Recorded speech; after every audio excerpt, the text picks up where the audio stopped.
Chapter 3105. Rumors? Su Qi's interest was piqued.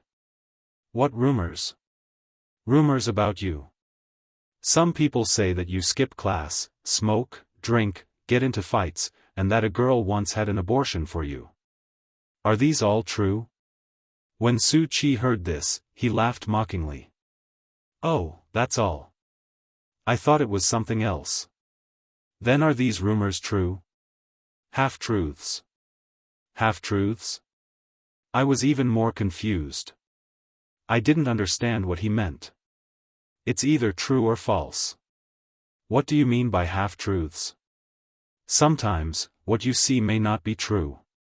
What he heard with his ears might not necessarily be true. For example, I smoke, I drink, and I get into fights. These are all true. But there are rumors that a girl once had an abortion for me. I accompanied a girl to have an abortion, but I wasn't the one who got her pregnant. If it wasn't you, who was it?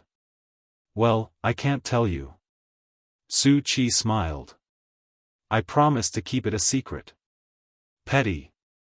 I muttered, you have so many secrets.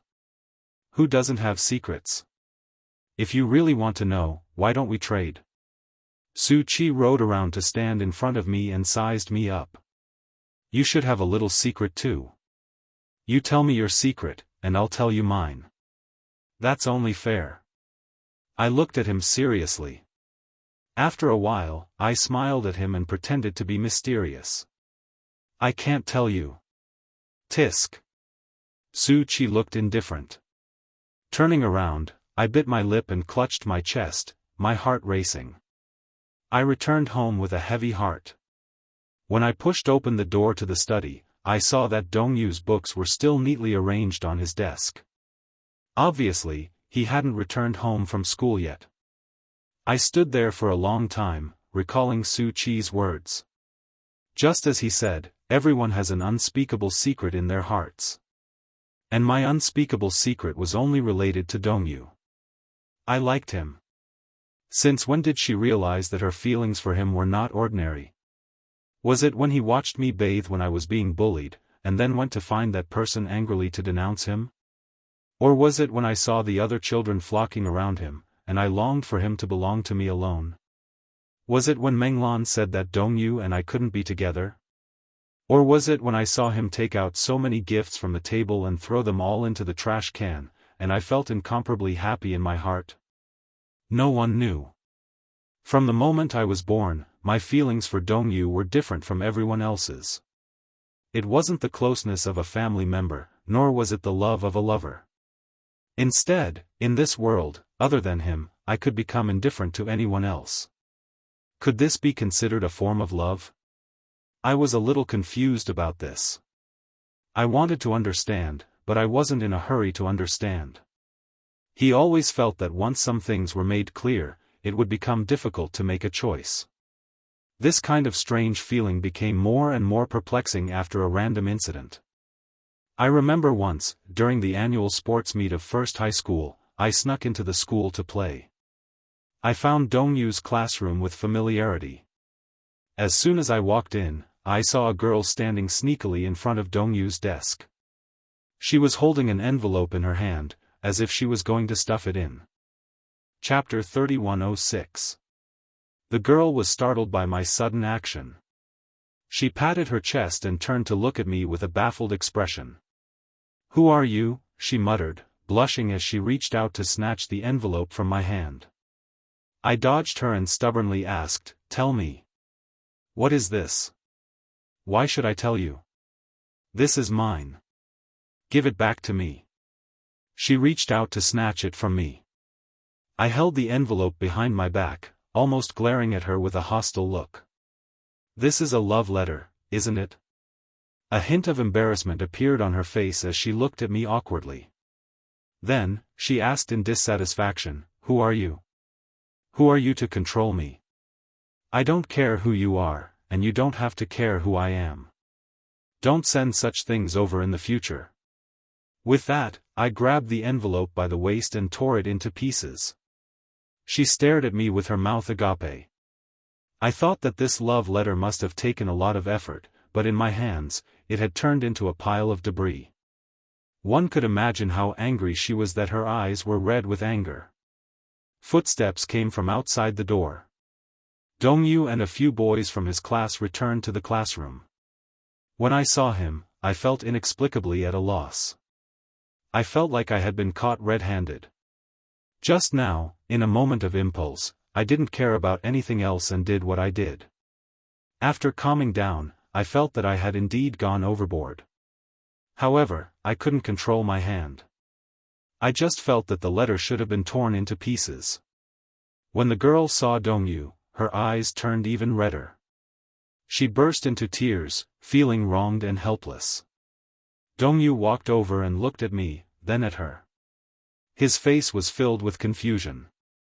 The boys behind him were also confused. "What's going on?" he asked with concern in a gentle tone. However, subconsciously, he walked up to me. From the details, I knew that he was wholeheartedly protecting me. "Dongyu, who is she?" The girl pointed at me and complained, "She tore up the thing I gave you for no reason." Dongyu frowned and turned to look at me. His tone was low. "Xiachuan, why are you causing trouble again?" "Brother," I whispered, "I don't like other girls sending you love letters. Didn't Mom say that we shouldn't fall in love?" Dongyu was stunned for a few seconds. He had always been smart, so he immediately realized what had happened. I saw him bend down and pick up a few pieces from the ground. He put them together, a helpless expression on his face. He looked up and glanced at the girl. "Love letter?" The girl blushed and was a little embarrassed, but she still nodded. "Yeah. You were the one who gave me that box of chocolates, right?" Dongyu asked again. Hearing his question, she mustered up her courage and said, "Dongyu, I like," as if he knew what she was going to say. Dongyu interrupted her bluntly and said lightly, "Don't give me these things anymore." As he spoke, he took out a box of chocolates from the table. It was hot and the chocolate had melted. I didn't see him bring the chocolates home. It turned out that he had left them on his desk in the classroom. I kept forgetting to deal with this box of chocolates. Here you go. Chapter 3107. Aren't you going to hear me out? Since they had already spoken face to face, she mustered up her courage and said, "Dongyu, I just transferred to First High School. I've liked you since the first time I saw you at the opening ceremony. I was the one who gave you the chocolates and the greeting cards. I didn't have the courage to confess to you. I also know that perhaps I'm overthinking and causing you trouble, but these are all my intentions. Must you reject them?" Dongyu was a very soft-hearted person. At least, every time I got into trouble and he was angry with me, I would coax him and beg for mercy. No matter how angry he was, it would quickly dissipate. However, this was also the first time I realized that Dongyu wasn't soft-hearted. Although the girl looked like she was about to cry, his face remained cold. "Don't cry, and don't feel aggrieved. I know you like me, but I have no obligation to respond to you." The girl probably didn't expect his words to be so straightforward and cruel.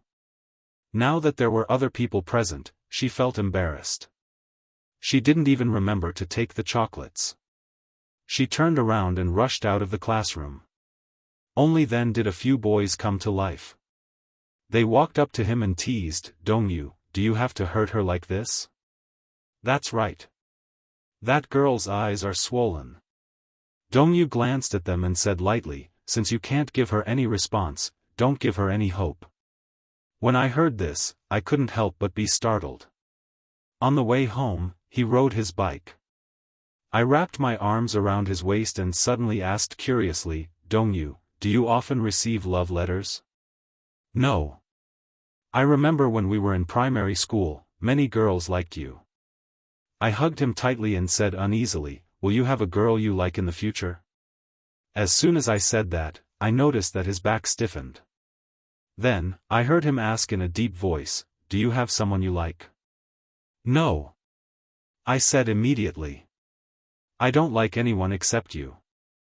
That's just for now. Dongyu smiled. When you grow up, you'll have a boy you like.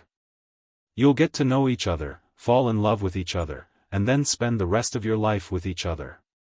That's not it. I said disdainfully, I like Dongyu the most. I don't like anyone else. At this point, he seemed to be avoiding the topic. What do you want to eat tonight? Seeing that he had skipped this topic, I didn't insist on it and changed the topic to something else. However, his words still made me uneasy. Would he have a girl he liked in the future? From knowing each other, to loving each other, to staying together for the rest of their lives? Then, what about me? When that time comes, where will my position be? That night, he fell asleep. I crept into his room and sat by his bed, looking at his sleeping face. Ever since he was young, the closest person to him was me. Only the heavens knew how many people envied this special position. But when I think that one day, this position will be replaced by another girl, I feel a little unwilling. I lay down beside him, and as I hugged him, a bold thought popped into my head: could I like him? As soon as this thought occurred to me, my whole body tensed up. The word like was too familiar. However, the word love was a little unfamiliar to him. Chapter 3108. I liked him, but I didn't know if this was love. Did it have anything to do with sex between men and women? My relationship with Su Qi gradually grew closer. Perhaps, deep down, I hoped that someone would gradually replace Dongyu. I couldn't rely on him too much. I thought that perhaps my world was too small, so much so that other than my family, there was only him. I couldn't touch the outside world. Hence, all my obsessions were only related to him. Then, what about trying to touch others? Xiachuan. Every time school ended, Su Qi's handsome smiling face would appear in front of me on time. I always used to put my bag in his basket, then get into his back seat and let him drive me home. But that day, I flunked my exam and was in a bad mood after being scolded. I was frowning at the thought of not knowing how to explain myself when I got home. Tomorrow is Saturday. You don't have to rush home today, do you? Come and have fun with me. It's getting late. I'm going home. I hugged my exam papers and turned around to leave. I walked past him coldly and headed home. Su Qi also noticed that something was wrong with my expression. He caught up with me on his bike and asked, "What's wrong? Are you in a bad mood?" I glared at him, wanting to cry. Some people are born with a talent for reading, such as Dongyu and Su Qi. Even if they don't pay much attention in class, they can still learn a lot of homework by flipping through the books. But I don't seem to be such a genius. Hence, in the monthly exam a few days later, I did my best to rank among the top few in class and failed 3 out of 5 subjects.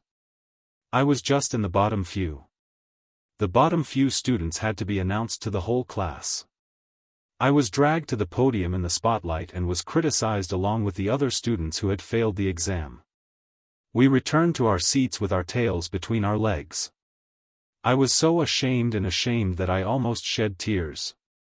Hence, when I saw Su Qi's bright smile at the school gate, I was in no mood to talk to him. Su Qi walked over and took the exam paper from my arms when I wasn't paying attention. I took a closer look and saw the huge 58 on it. It was extremely glaring. "You only scored 58 in math?" I said angrily, "What does it have to do with you? Give it back to me." Su Qi dodged and switched to the language paper, 67 marks. "It's so easy to memorize junior high language, yet you only got such a low score." Su Qi. I stomped my feet, my face turning even redder. Su Qi took the bag from me and said, "Get in the car." "Where to?" "To give you extra lessons." Su Qi added, "I've made an appointment with Dongyu." I was stunned for a moment. When I heard that Dongyu was there, I got into his car. Ever since I came home late that time, I didn't expect Dongyu and Su Qi to become friends.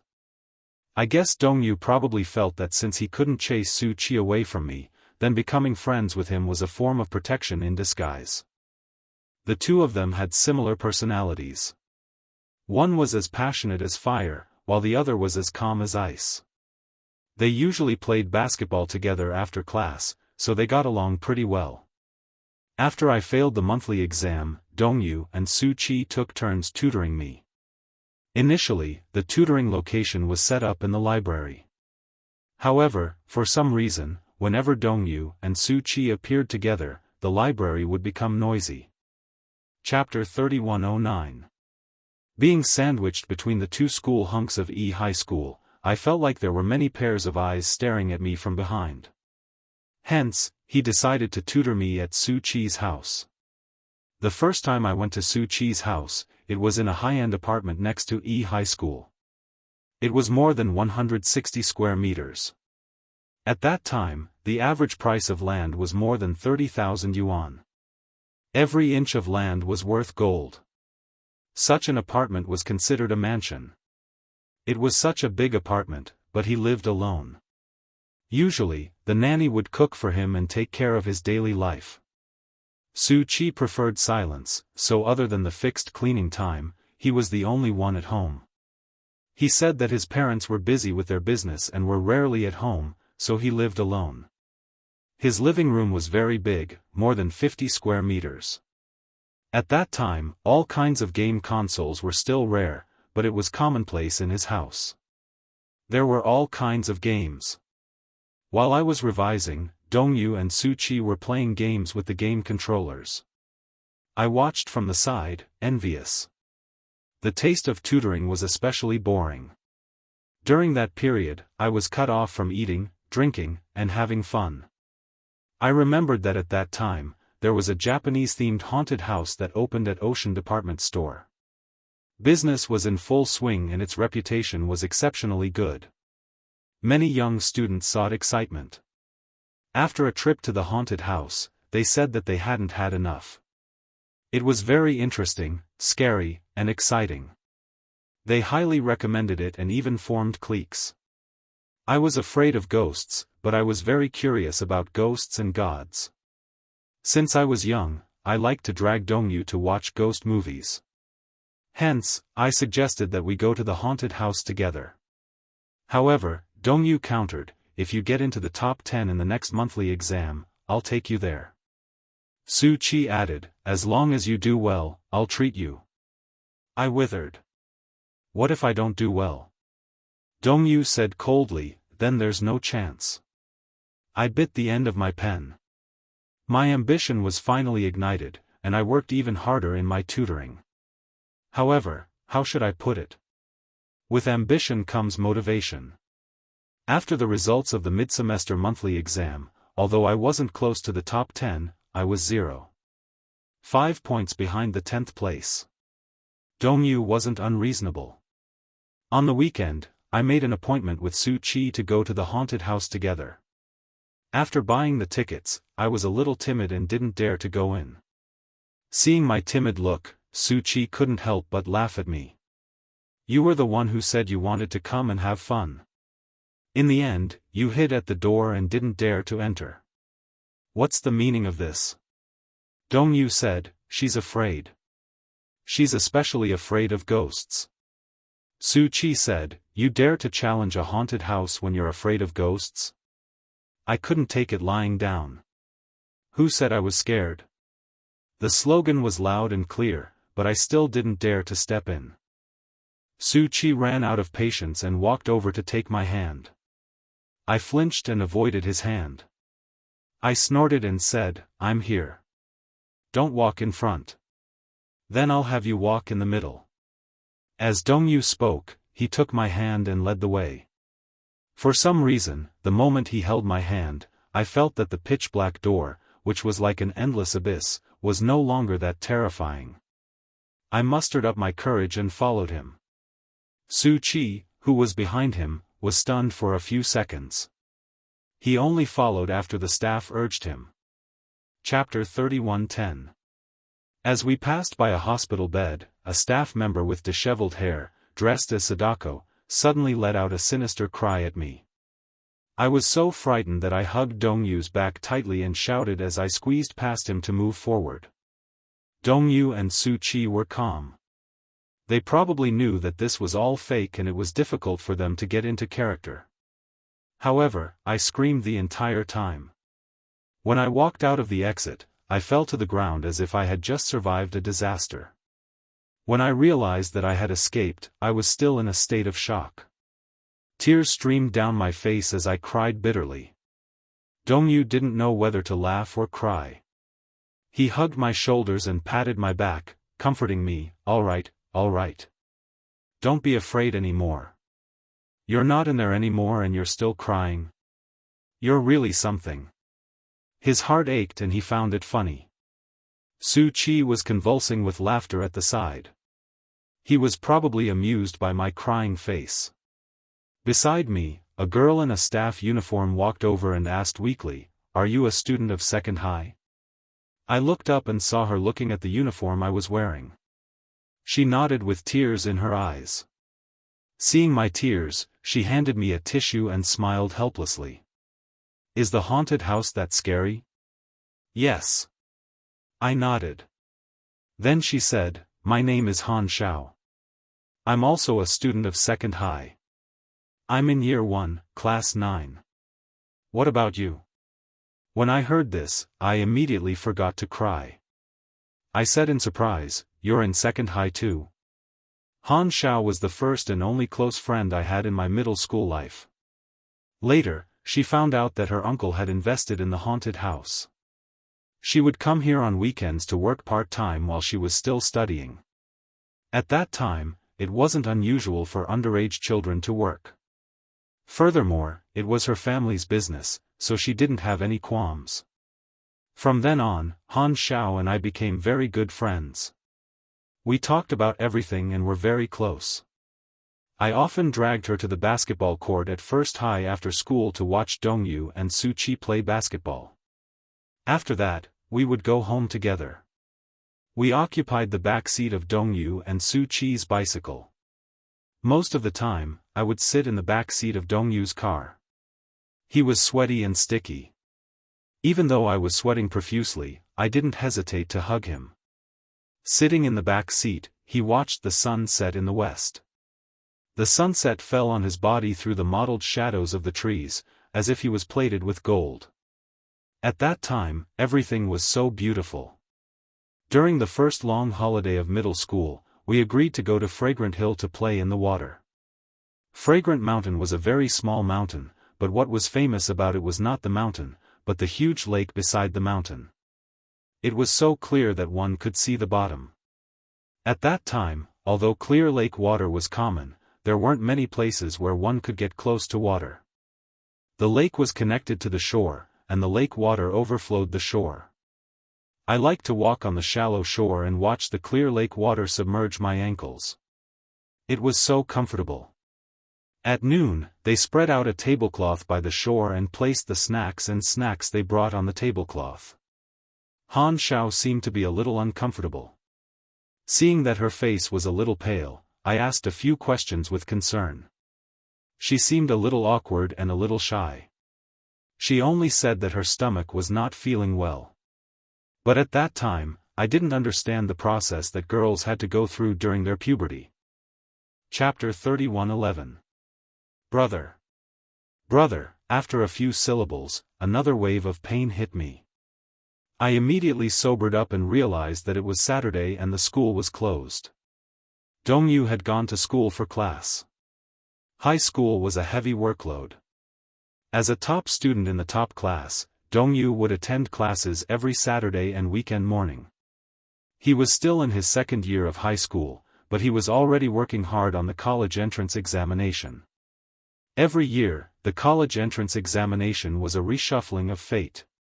If the college entrance examination went smoothly, it might mean that the future of one's life would be smooth sailing.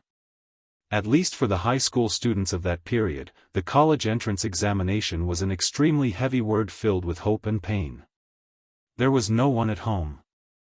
I sat up in bed, clutching my stomach. I moved my body and immediately realized that there was something strange about the bedsheets.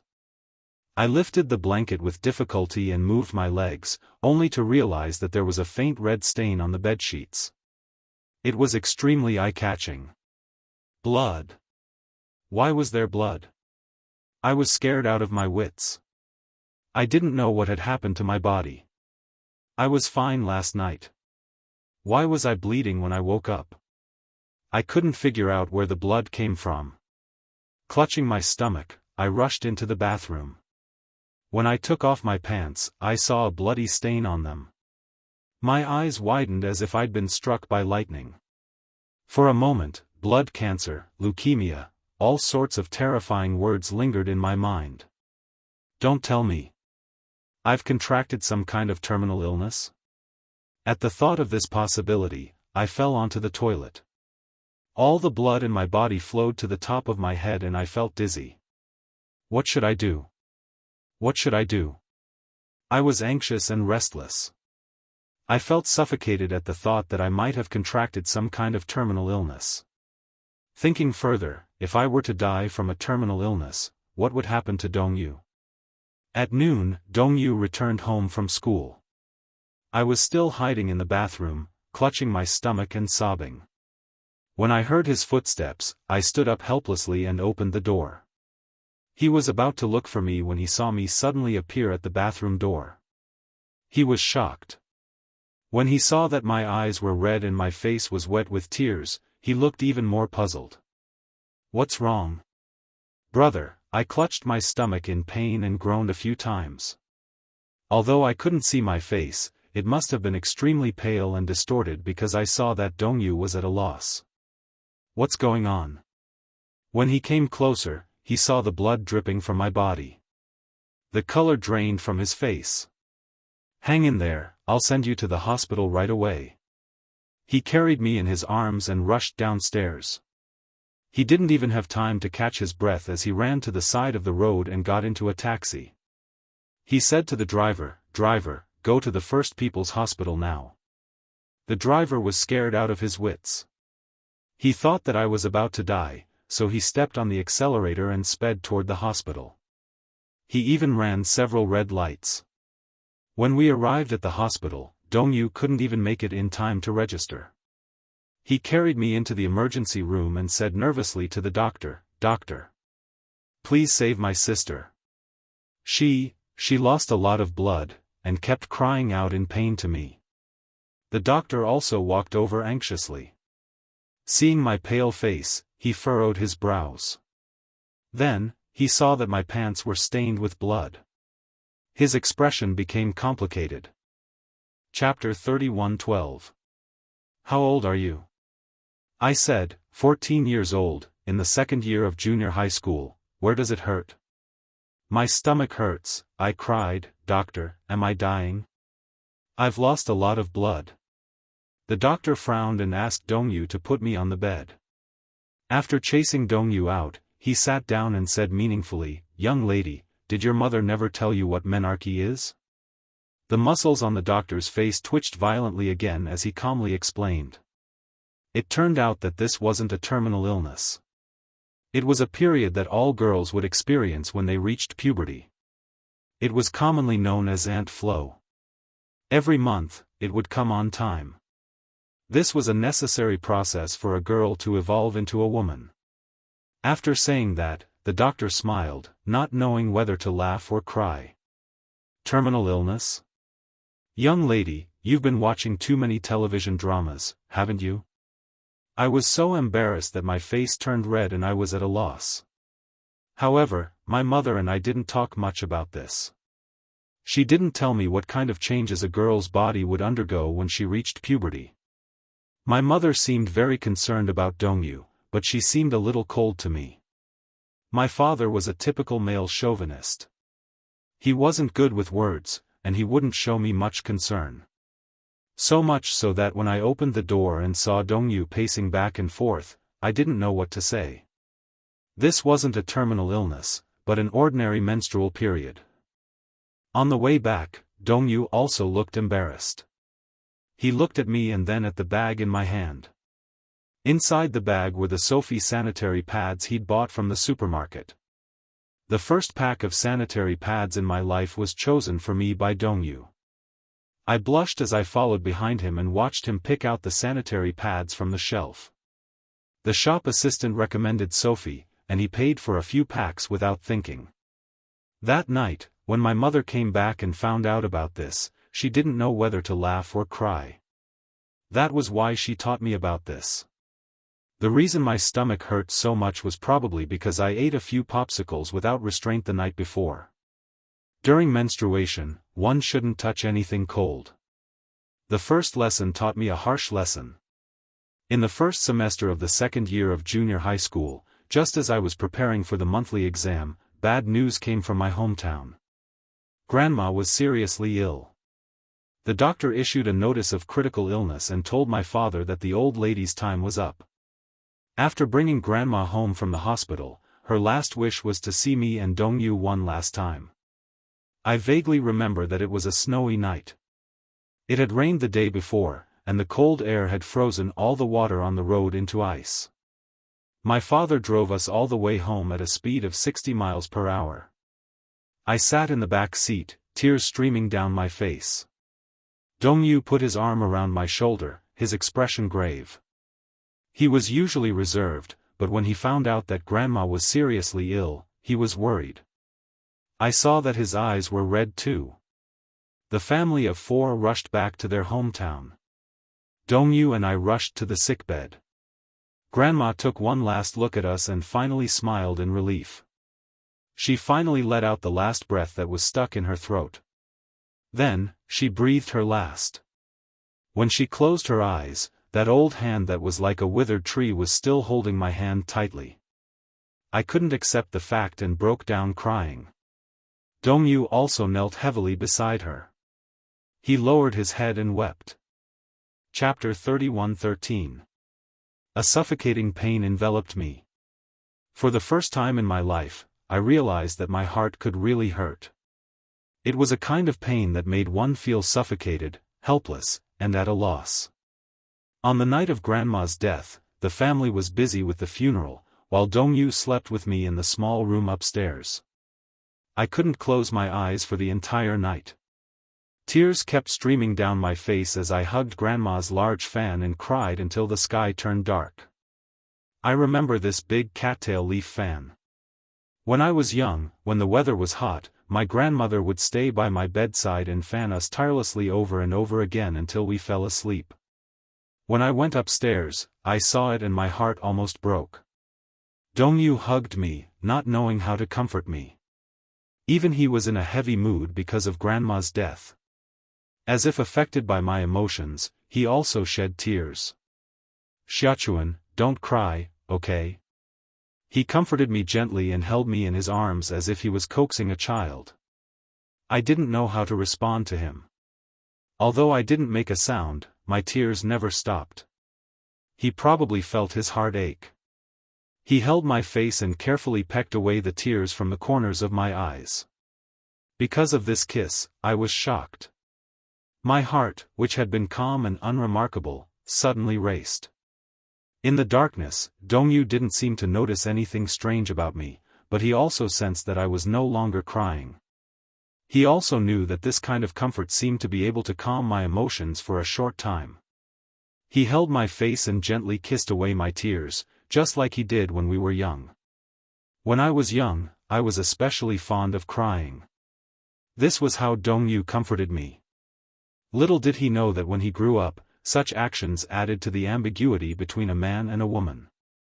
My heart was beating faster, but I was willing to be comforted by him like this. Subconsciously, I wrapped my arms around his waist. When I hugged him just now, he seemed to have woken up. He looked up slightly and met my eyes. I couldn't see the expression on his face, and he couldn't see the emotions in my eyes. He only smiled softly and said, "Little fool, don't cry. Grandma is gone, and I'll be with you. Can you stay with me forever? I promised Grandma to take good care of you." This wasn't the kind of care I wanted. This blockhead of his didn't seem to understand what I was talking about. Later, I realized that perhaps Dongyu had already understood at that time. However, he deliberately avoided it and didn't respond. Just like when I was young, I stubbornly pursued the answer. But Dongyu had long known that some things, once they were clarified, they weren't the outcome he wanted to see. Some things would be less painful if they were vague, and one would not have to face a cruel choice. He built a utopian world, hoping that these two feelings could coexist. That night, he held me in his arms and stayed with me the whole night until I calmed down. After the funeral, in order to thank the relatives who had helped at the funeral, Dad booked a private room in the hotel and treated them to a meal. On such occasions, Dongyu was always the center of attention. Chapter 31:14. Mom. The girl sitting at the side blushed and looked around shyly. Finally, her gaze landed on Dongyu. She pouted, but her eyes couldn't hide her adoration. Actually, such a joke couldn't be more normal. However, I didn't like it very much, so much so that I didn't look happy the entire time. I was uneasy to realize that Dongyu and I were not destined to be bound together. Just as he said back then, maintaining this relationship would remain the same for the rest of our lives. And a third party was bound to barge in between us. The thought of this third party unscrupulously occupying his arms, his chest, his love, and that he wouldn't only have eyes for me. His care and protection wouldn't only be limited to me, made me fall into an unprecedented panic. What made me even more uneasy was that I was actually extremely repulsed by this possibility. I even felt a deep hatred for this third party who had yet to appear. I knew that it was ridiculous for me to think this way. Dongyu and I were destined to be impossible. This forbidden love had an ending from the very beginning. It was destined to never be fulfilled. However, I still harbored a pitiful and humble hope, trying to find a way to break through this wall. However, every time I saw my parents' faces, I couldn't suppress the guilt in my heart. I thought that I must be hopeless. Even so, I couldn't escape this torture. Hence, for a long time, I fell into this vicious cycle. I was haunted day and night and couldn't get out of it no matter what. I thought that I had been ill for a long time and couldn't recover. Other than Dongyu, no one could cure me. I had also tried to let others into my world, but I sadly realized that it was like my world was shackled. It was just that no one could break that shackle no matter how hard they tried. At the beginning of my life, Dongyu was my only faith. Even though the world was barren, I only wanted him to be by my side. I realized that my feelings for him were getting harder and harder to suppress. When I was in my second year of secondary school, it happened to be the 50th anniversary of second high school. There was going to be a cultural performance, and the class was collecting performances. I was forced to sign up, probably because the music teacher knew that I could play the piano well, so he strongly recommended me to perform. I didn't know why, but I agreed. Because the teacher said that if I participated in the talent show, I would get extra credits. At that time, credits were also an important consideration. After signing up, I had another excuse to pester Dongyu every night. He was a little surprised when he found out that I was participating in the school's talent show. Dongyu had been learning to play the piano since he was young. As his sparring partner, I watched him from the side and would occasionally pester him to teach me how to play the piano. Although my technique wasn't that professional, Dongyu said that this blockhead of mine had some talent in music. Whatever I do, I always have a bit of passion. When it comes to the piano, I don't know if it's because of my love for the piano or some other reason, but I actually persisted for a long time. That month, I practiced the guqin especially hard. Dongyu chose a song for me. I wasn't particularly obsessed with etudes and elegant songs that were too artistic. Hence, I chose a nice but simple song, Lin Junjia's Jiangnan. Chapter 31:15. But with less than 2 weeks to go before the school's anniversary celebration, I started to feel nervous. I'd heard that the school's anniversary celebration would be held in the school's newly built arts hall. I had a deep impression of this hall.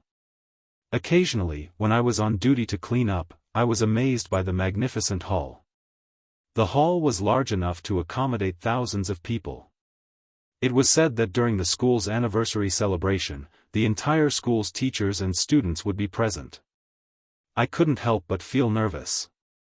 When I thought about the upcoming anniversary celebration, I would make mistakes when practicing the piano. A week before the school's anniversary celebration. In the middle of the night, I was awakened by Dongyu's anxious voice. When I opened my eyes, I saw that he was fully dressed and squatting by the bed. Under the moonlight, his eyes were as beautiful and bright as obsidian. "What are you doing?" I rubbed my eyes and muttered, "It's so late and you're still awake? Let's go. I'll take you somewhere." "What place?" He flicked my head. "Don't ask so many questions. Hurry up and get dressed." His mysterious look made me nervous. I hurriedly put on my clothes. He took my hand and tiptoed out of the door. When we left home, the night was dark and there were no stars in the sky. He wheeled his bicycle and drove me all the way to Yigao. When the car stopped at the entrance of Yigao, I couldn't help but be surprised. I asked in surprise, "Why did you bring me here? Remember? I've mentioned to you before that there's a beautiful tripod piano in our school's music classroom." I was bewildered. Finally, I understood his intention. "Didn't you want to play the grand piano? Usually, students aren't allowed to touch this piano unless there's a performance.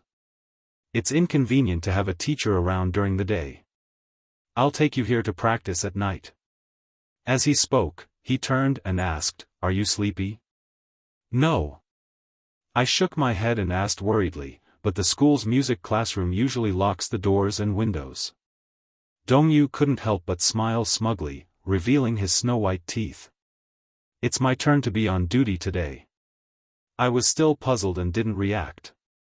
He leaned close to my ear and whispered, "There's a window that I secretly left unlocked. Later, I'll climb through the window and open the door for you." I was instantly excited. This fellow was quite clever in his little tricks. But I was still a little worried. Is there no teacher on duty in the school? If they hear the sound of the zither, they'll definitely discover us, right? I've asked around. Usually, the teachers on duty who are in charge of patrolling the building have already returned to the dormitory to rest at this time. Only the security guards are guarding the door at this time. However, the security room and the music room are far apart, so they won't find out. As Dongyu spoke, he led me through the back door of the school. My eyesight is not very good at night and I have night blindness. Dongyu held my hand and we walked in the dark to the music building. I turned around and looked around. In the school, all the lights were turned off. I couldn't even see my fingers in front of me. The empty corridor and the dark doors and windows formed a sharp contrast with the lively scene during the day. I was a little afraid of the dark. I kept feeling that such an environment was too scary. I thought of something terrifying and couldn't help but shudder. I walked even closer to Dongyu.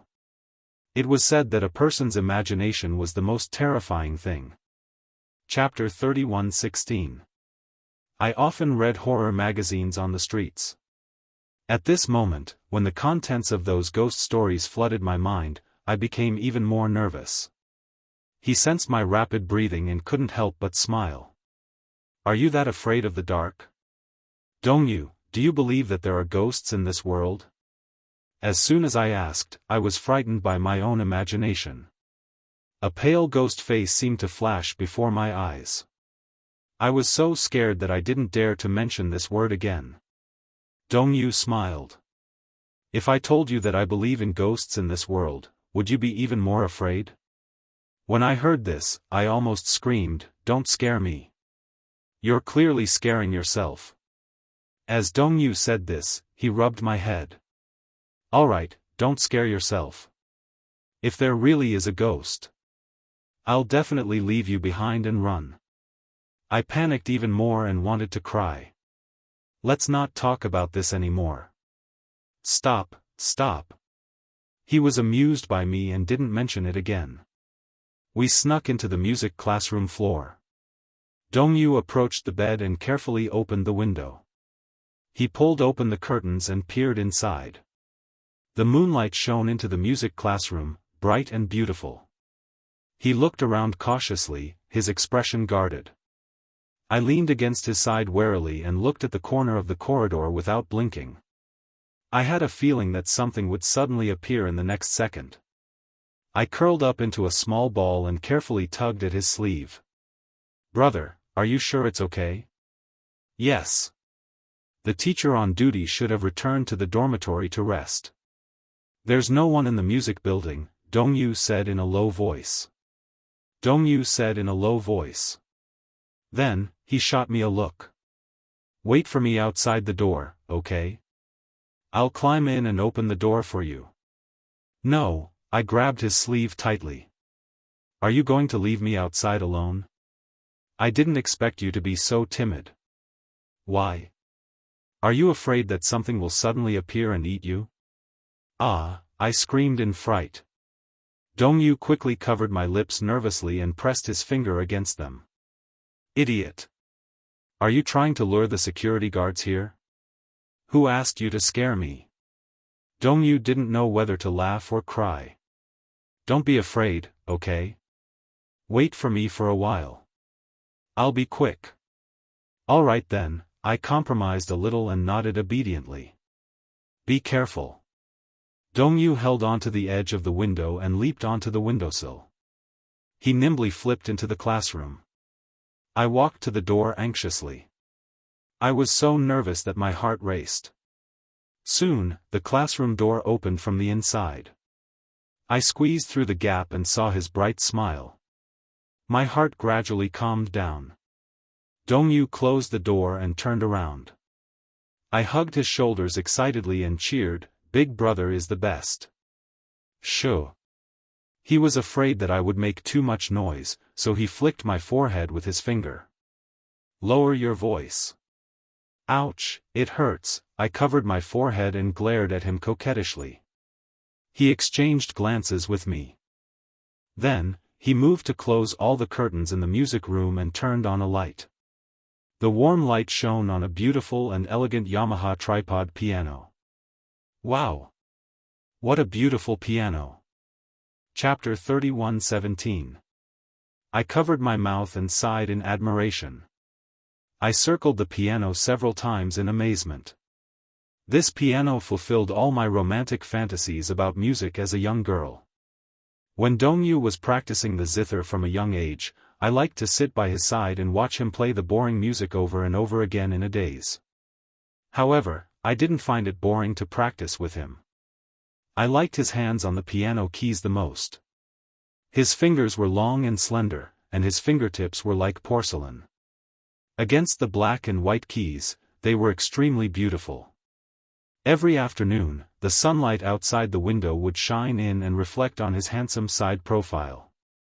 Against the light, it was quiet and beautiful. I wasn't born with a love for the piano. My obsession with the piano stemmed more from my infatuation with him. He looked at me circling the piano with his hands in his trouser pockets helplessly. I looked up at him and saw a warm and doting smile on his lips. "Brother, how much does this piano cost?" It was probably because I was touching the piano's frame devoutly like a believer praying. The longing expression on my face was too amusing. He chuckled and then frowned seriously. "It's very expensive." I was getting more and more curious. "How expensive is it?" Dongyu thought for a moment and said, "About 200,000 yuan." I was completely stunned. 200,000 yuan. It was an astronomical figure. He saw my eyes widen like copper bells and my expression of disbelief. He didn't know whether to laugh or cry. "This piano is a Yamaha. It's specially made for performance. The sound must be great. When is the school anniversary performance scheduled?" "In a week." Dongyu frowned. "Time is tight. Are you familiar with the tune?" "I've learned it, but there are some parts where I still need to consolidate the fingering." I was just an amateur at playing the piano. I hadn't practiced since I was a child. When I was young, when Dongyu played the piano, I would sit next to him and practice with him.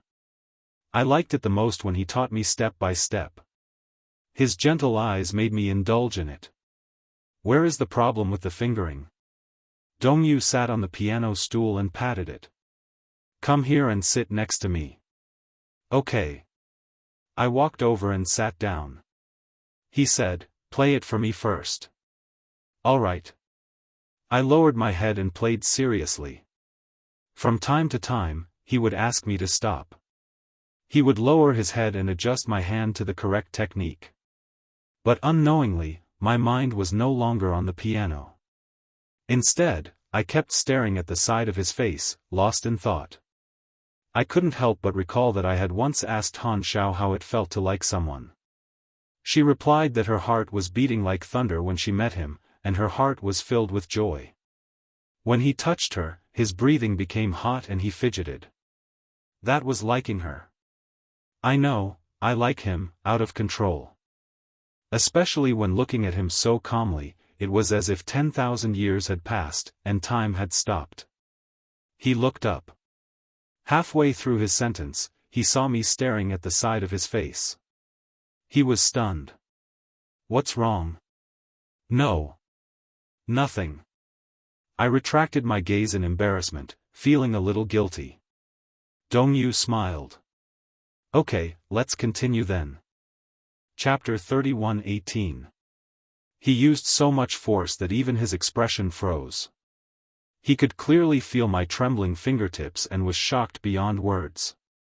His palms were also covered in cold sweat and his knuckles were white.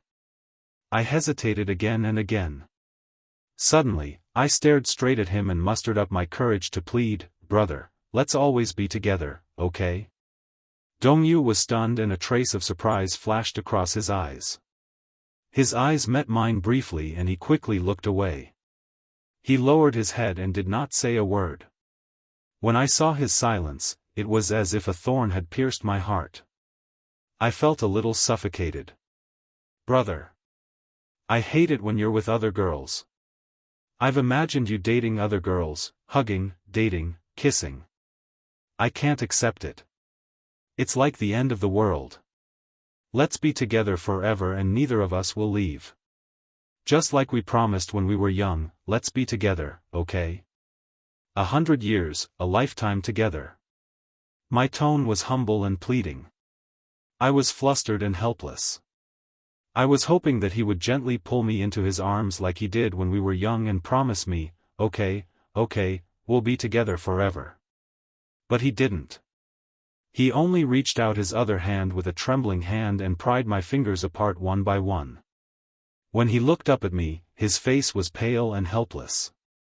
Be good, stop fooling around, okay? I'm not fooling around.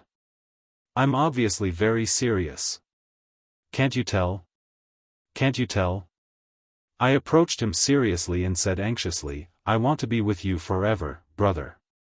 Didn't we agree? Xiachuan, we're siblings. One day, I'll have a girl I love. She'll become my wife and spend the rest of my life with me. The one who'll be with me forever, is that girl, not you. Do you understand? I don't understand. My face instantly burned as I questioned him, why? Why can't I? When I heard these words coming out of his mouth, it was extremely cruel. My heart ached like a piercing needle and I couldn't see clearly. I clenched my fists tightly. Despair seemed to drown me. I asked, then what did you promise me in the past? Was it a lie? We made a promise. He turned his face away with a complicated expression, lowered his head, and stared straight at the black and white piano keys. He pretended to be calm and said, I promised you that I would be with you for the rest of my life and never leave you, but not in this way. Do you understand? The air suddenly became deathly silent. I saw him frowning. His face was dark and gloomy as if he was trying to avoid me. While I was unconscious, I couldn't help but reach out and clasp his wrist tightly. He turned his head in surprise, but I couldn't control myself and moved closer to him. I held his shoulder and kissed him clumsily. When she was young, she loved to watch those romantic and sweet idol dramas. Every time it was the kissing segment, she would watch the scene of the male and female lead kissing on the TV screen and her heart would beat faster. I followed what I saw on TV and held his face. I gently closed my eyes and traced his thin lips with my lips. Chapter 31:19. There was an inexplicable fragrance on his body. It wasn't the smell of perfume, but the light fragrance of laundry detergent. The moment my lips touched his, my mind went blank. All I knew was that I hugged his shoulders fiercely and deepened the kiss, longing for the warmth of his lips. I had thought that he would struggle and resist, and then push me away forcefully to break this out-of-control situation. But he didn't. I saw him open his eyes in a daze. Many complicated emotions flashed across his face. Then, he closed his eyes subconsciously, his shoulders trembling. I was even more nervous. My eyelashes fluttered, and the corners of my eyes felt sour, as if tears were falling. Perhaps he could sense my despair, but he couldn't help but reach out and try to hug me. I yearned for him. What about him? Did he yearn for me as well? But in the next second, he was stunned and pushed me away forcefully. Caught off guard, my body tilted and I fell onto the piano. His elbow pressed hard against the black and white keys, producing an extremely discordant chord. It was ear-piercing and heavy. I looked up and saw him suddenly turn around. Under the moonlight, his face was a little pale, and he felt ridiculous and shocked. I had never seen him like this before. I stood up awkwardly and helplessly. The corners of my lips twitched, and I said with trembling lips, "Brother, why did you push me away?" He wiped his lips with a blank gaze. There was still the residual warmth of my first kiss there. Dongyu turned around abruptly and questioned me, ridiculous. "Xiaochuan, do you know what you're doing? How is it ridiculous? How is it ridiculous?" My throat tightened. I got up from the piano stool and walked behind him. I reached out and carefully tugged at the corner of his shirt, as if I had done something wrong when we were young, and guiltily begged for his forgiveness. "Brother, can't I kiss you?" "You can't." Dongyu shook off my hand uncontrollably and walked to the window. He said in a low voice, "I can't either, why not?" I couldn't help but cry. I said aggrievedly, "I like you, and you like me. Isn't that enough?" I shouted the last sentence with all my might, almost breaking my voice. He suddenly turned around and walked up to me. He held my shoulders tightly. His eyes were bloodshot as he said crazily, "You are my sister and I am your brother. Don't you understand? It's impossible. Do you really not understand?" "Why?" I didn't understand and continued to ask, "I can't do without you. The same blood flows in our bodies. We're brother and sister. If we really get together, it'll be like asterisk asterisk asterisk. Do you understand?" He stared at me as if trying to wake me up. I suddenly laughed, feeling sad. I extended my hand and held his wrist. I placed my hand over his wrist and questioned him, "Is this the reason?" I stared at him with teary eyes and said humbly, "If that's the reason, then I'll cut it open with a knife and let all the blood in my body flow out. Will that do?" "Shut up." Dongyu turned pale with fright and covered my lips tightly. "You're threatening me, aren't you?" I saw the unconcealed heartache on his face and broke down completely. I threw myself into his arms and cried helplessly. How would I dare to threaten him? Chapter 31:20. But I don't want you to be with another girl. My heart will ache, my heart will ache. Brother, I just like you. There's nothing I can do about it. Wouldn't it be great if I could control it? But there's no way to control liking you. His body stiffened as if he had suddenly run out of energy. His arms fell weakly to his sides. He looked up, wanting to hug me, but he didn't dare to touch me. When I saw his helpless expression, my heart ached. Tears slid into the corners of my lips, bitter and astringent. When I was young, I was so glad that you were my brother. I had the best brother in the world. But now, I don't want you to be my brother at all. Don't cry, okay? Dongyu held my face and gently wiped away the tears from the corners of my eyes. Even he didn't notice the heartache in his eyes. When he saw that I was crying, his eyes turned red as well. He had never been good at expressing emotions. Regardless of whether he was happy or sad, he always had a calm and composed expression. He wanted to hug me, but he didn't dare to reach out to touch me. He wanted to hold my hand, but he couldn't muster the courage. He once said that no matter what we faced, we had to have courage and press forward. But when I hugged him like a moth to a flame and said that I liked him, he couldn't muster up the courage to hug me back. Perhaps he understood, better than I did, that some courage was ultimately futile. If you wanted the moon in the sky, you wouldn't necessarily be able to pluck it with courage. Hence, some things were destined to be unattainable. Some love was destined to have no ending. That night, when I returned home, I sat on the back seat of the bicycle. However, instead of wrapping my arms around his waist like before, I gently tugged at the corner of his shirt. The evening breeze was getting stronger, making it difficult for me to open my eyes. I repeatedly thought about what Dongyu had said to me, but I didn't want to take a single word of it to heart. In those few days, Dongyu seemed to have become a little indifferent to me. He had never been so cold to me since I was young. Even when he came to pick me up after school, he was no longer as close to me as he used to be. He also stopped practicing the zither with me.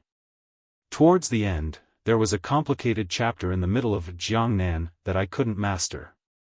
I had no choice but to ask the teacher to change the song list. I changed it to a song that I was more confident in, Autumn Whisper. I was in a bad mood and didn't know what I had done wrong. Unknowingly, in my apprehension, the school's anniversary soon arrived. The night before, I was so nervous that I tossed and turned in bed. I couldn't sleep. I was looking forward to the school's anniversary celebration, but I was also nervous. The school anniversary was on the weekend. On this day, second high school was open to the public. Even students from other schools could enter and visit the school. Su Chi said that he would get a bunch of brothers to support me.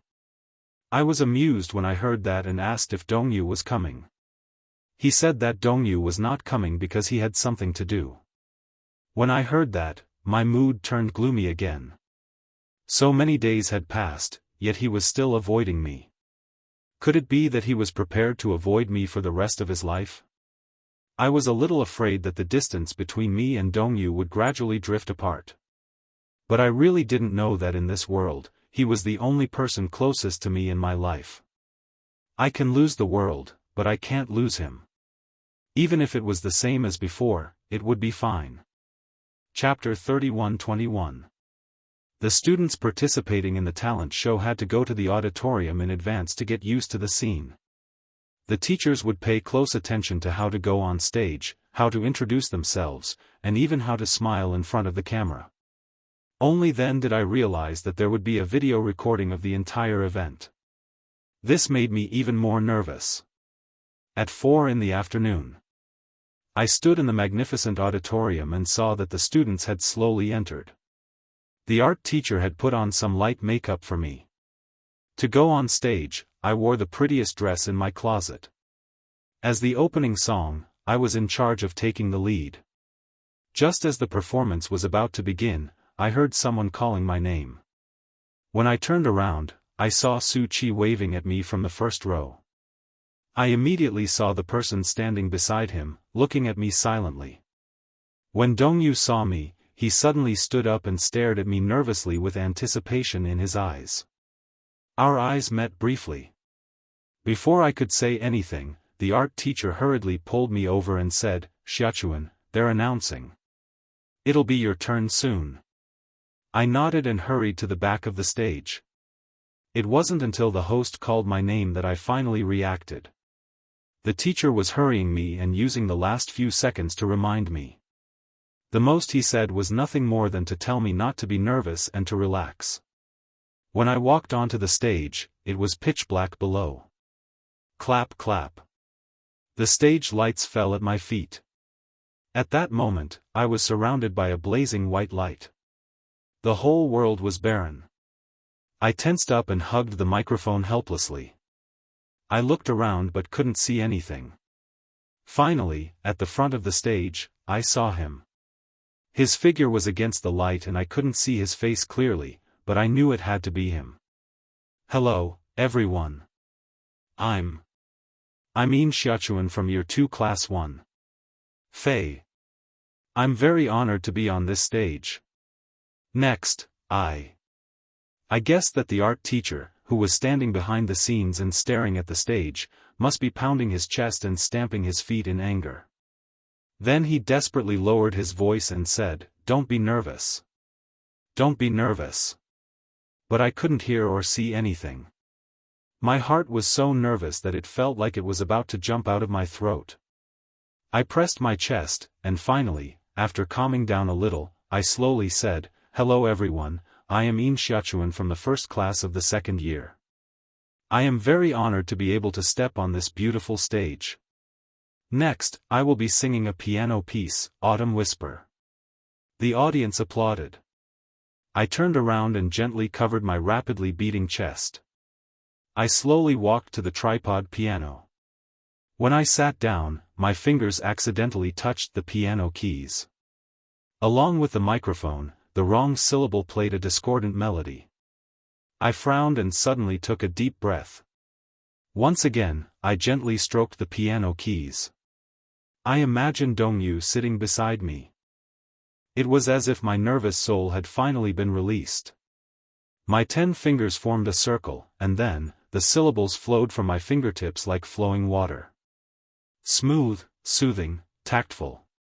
Relatively speaking, the technique of this song was more difficult than that of Jiangnan. However, the advantage was that I had practiced this song for an entire year. After a little consolidation, I was so proficient that it was as if I had become one with the zither. Chapter 31-22. I immediately stood up. Below the stage, Dongyu suddenly walked onto the stage.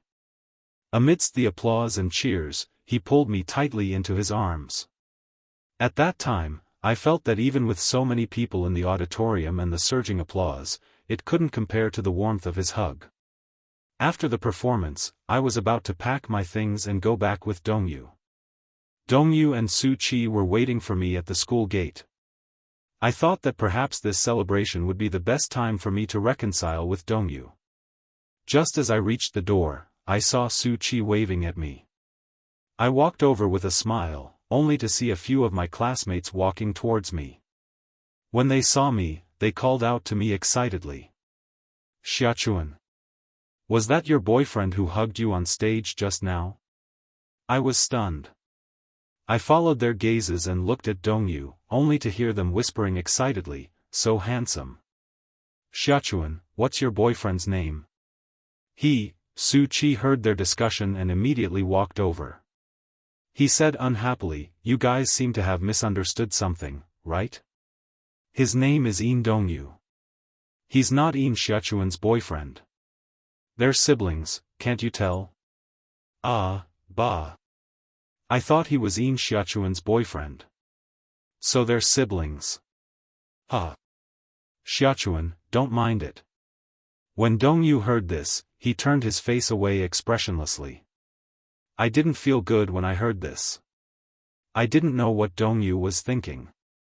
However, on the way home, Su Qi was chatting and laughing, but he walked to the side without saying a word. Even when we got home, he didn't interact much with me. Instead, he returned to his room and locked the door. I stood outside his room in a daze for a long time before returning to my room in a daze. I originally hoped that as time passed, the tense relationship between us would be eased. However, time didn't bring about much change in our tense relationship. Instead, it brought about an unfamiliar girl. The first time I met that girl was on Dongyu's 16th birthday. That winter break, the weather was especially cold, so cold that it could freeze a person's heartbeat. At that time, people would usually book a table for their birthdays and invite a few good friends and classmates. After the meal, they would go to karaoke. Most of the time, their parents would be there on that day. They were more indulgent, so they could always go home very late. Dongyu's birthdays had always been celebrated at home because he didn't like too many people and lively environments. Dongyu said that he wanted to eat hot pot at home for his birthday. Early in the morning, I excitedly got out of bed and found the piggy bank on the desk. I smashed it and picked up the change one by one. There were even 2 10-kwai notes. I thought to myself that the pocket money I saved up for a year was finally going to be put to good use. When I was young, I always forgot to give Dongyu a present for his birthday. In my eyes, birthdays were meaningful as long as the family was together. However, after entering junior high school, the concept of birthday gifts gradually became clearer. After lunch, I took a bag of change and ran to the cake shop. I ordered a 10-inch birthday cake and repeatedly reminded them to write "Happy Birthday to Dongyu" on it. I wasn't in a hurry to leave the shop. I waited for the whole afternoon until the cake was ready. I counted the candles and took the cake home. Chapter 31:23. I had never seen this girl before. She was thin and tall, with a delicate face and a sweet smile. She was wearing a pure white dress. Dongyu. I ran over and hid the cake behind me. I walked up to him and asked curiously, "Who is she?" Dongyu glanced at me, his expression inexplicably uneasy. The girl glanced at me and introduced herself graciously. "You're Dongyu's sister, aren't you?" "Yes, I am." "Hello." She smiled and extended her hand to me. "I'm Dongyu's girlfriend. I'm in the same grade as him." "Girlfriend?" I sized her up in shock. It was obvious that I didn't believe her one-sided story. I didn't respond immediately to her outstretched hand. Instead, I stared at her in a daze, at a loss. "Lin Li, this is my sister. Her name is Xiachuan." Dongyu introduced her and then said to me, "Xiachuan, this is my girlfriend." "Her name is Lin Li, your girlfriend?" I couldn't believe it, so much so that I looked a little embarrassed. Dongyu's expression turned uneasy when he saw my sorry state. Lin Li didn't feel uncomfortable at all. Instead, she smiled and said, "Am I not liked by her?" Dongyu smiled. "How can that be? She's just a little shy." "Shy, that's right. I was indeed shy. Especially when it came to this girlfriend of mine, I was caught off guard." Perhaps sensing that the atmosphere was too tense, Dongyu hurriedly said to her, "Let's go upstairs first." Then, he said to me, "Hurry up and go upstairs too. We have to prepare the hot pot. Mom and Dad won't be home tonight. You have to keep this a secret." He raised a finger to his lips and winked at me. I watched in a daze as he went upstairs and stood there motionless. I didn't know why I was so stubborn at that time, standing there foolishly for so long. Perhaps I was thinking that if Dongyu hadn't seen me go upstairs, would he have come down to look for me? He was so meticulous. Would he have been able to tell that I was unhappy? Would he have coaxed me gently like before and then told me that he was lying to me? I stood there foolishly and didn't go upstairs until Su Qi arrived. He parked the car and found me standing there motionless. He walked over and patted me on the shoulder. "Why didn't you go upstairs?" At his reminder, I snapped back to reality. I looked up at the sky. Before I knew it, it was already dusk. I stood there foolishly for 2 hours. Seeing that I was still in a daze, he didn't know whether to laugh or cry. Looking at the cake in my hand, he quickly took it from my hand. Only then did I realize that my fingers were bleeding from the ribbon of the cake. "Let's go upstairs." As Su Qi spoke, he reached for my hand. I quickly asked him, "Su Qi, does Dongyu have a girlfriend?" Su Qi did not look surprised.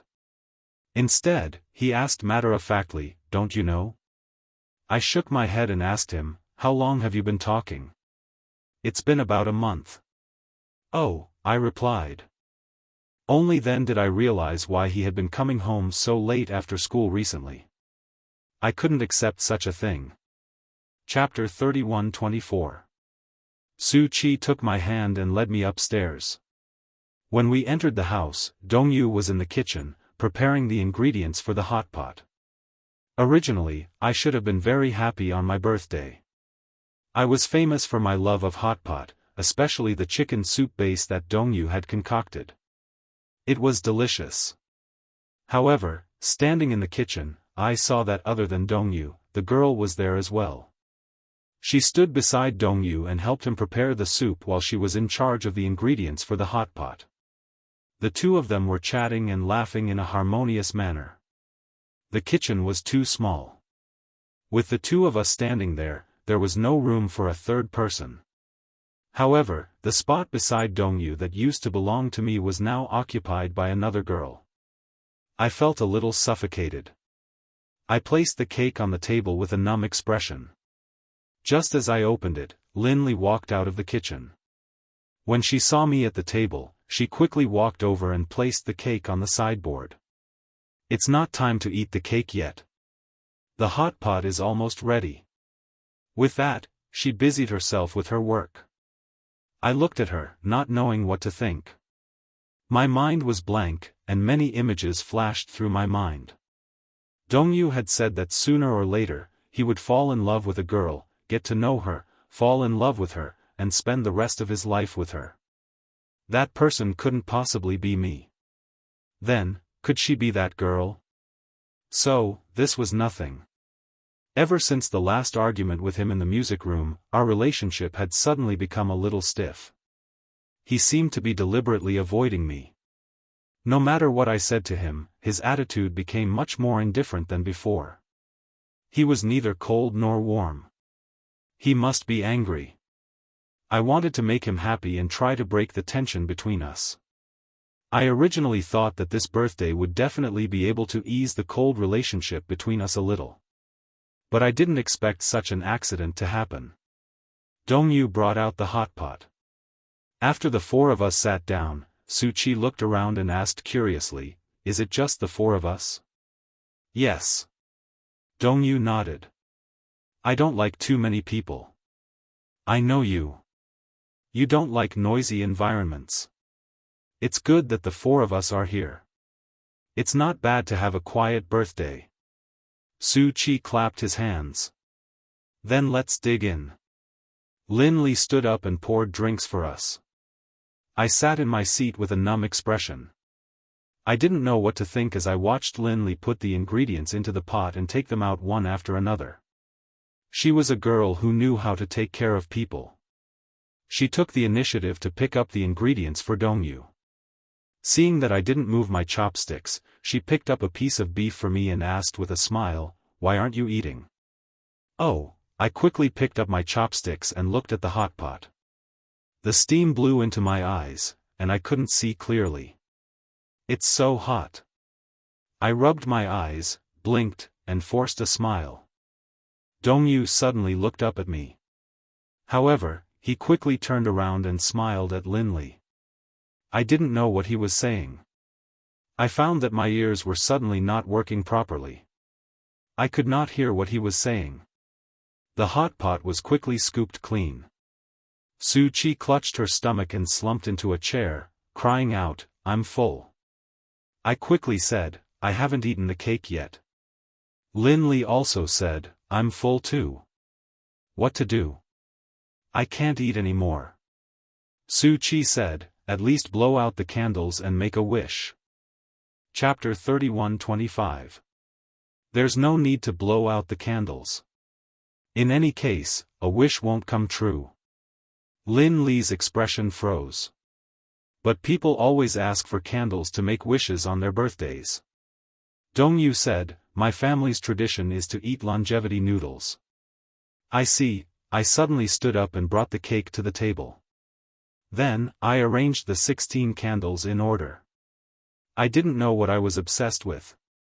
I lit the candles one by one with a lighter and said to Dongyu, make a wish. Although your wish might not come true, perhaps it will come true one day. Dongyu looked up and finally looked me in the eye. After a moment of silence, he smiled and said, my wish will never come true. My smile froze. Su Qi couldn't help but be curious. What kind of wish is it that even you say, will never come true? Let me guess. Lin Li thought for a moment. Get into a good university? Su Qi said, with Dongyu's grades, it won't be difficult for him to get into a top-notch university. Is there a need to make a wish? Lin Li guessed again. Find a decent job in the future. Su Qi said, if he goes to a good university, will he still have to worry about a job? Lin Li, don't make wild guesses. Dongyu is always unfathomable. Who knows what he's thinking all day long? I suddenly walked to the switch and turned off the lights. In the dining room, there was only the flickering light of the candles. Against Dongyu's face, his deep-set features looked inexplicably downcast. Su Qi also said, hurry up and make a wish. Whether it comes true or not, you have to have a wish. Close your eyes. You must be sincere. Only then did Dongyu close his eyes. 5 seconds later, he blew out the candles with a whoosh. Su Qi walked over and turned on the lights. He looked down and saw me standing there in a daze. He was stunned. What's wrong? Nothing. I regained my spirits and quickly said, let's cut the cake. Dongyu suddenly stood up. I'm not eating anymore. Lin Li and I are going to the Lantern Festival in the park. Are you guys coming? I realized that the Lantern Festival was approaching. There would be a Lantern Festival in the park. It would be beautiful. I'd always wanted to go with Dongyu. The night view would be beautiful. But, my gaze fell on Lin Li with a complicated expression. Su Qi did not think much of it. Lantern Festival? What's so interesting about the Lantern Festival? Today is your birthday, let's go sing. I also said, yeah, I want to sing. Lin Li said, I want to go to the Lantern Festival. This opportunity was hard to come by. Normally, there wouldn't be such an opportunity. It was only available during the Lantern Festival. Su Qi, Xiachuan, let's go. I said, I don't want to go to the Lantern Fair. I don't want to see them walking hand in hand at the Lantern Fair. Usually, when I was this stubborn, Dongyu would be the first to compromise and take care of my emotions. However, that night, he did not do so. Instead, he said, Su Qi, accompany her to sing. Lin Li and I are going to the Lantern Festival. We have an appointment. He then said to Lin Li, let's wash the dishes before we go. Lin Li nodded, and the two of them carried the bowls and chopsticks into the kitchen, chatting and laughing as they began to wash the dishes. I suddenly realized that Dongyu's rare smile was no longer mine. When he looked at me, he no longer had that doting smile. Chapter 31:26. I sat in the dining room and silently watched the two of them wash the dishes in the kitchen. I suddenly remembered that when I was young, I was punished by my mother to do chores. In the kitchen, I would stand on a stool and wash the dishes alone.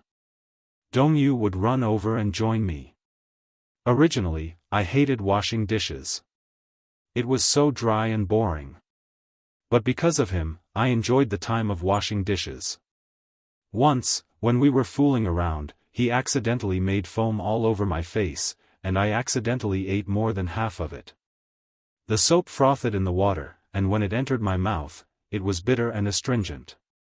Because of this bitterness, my face wrinkled.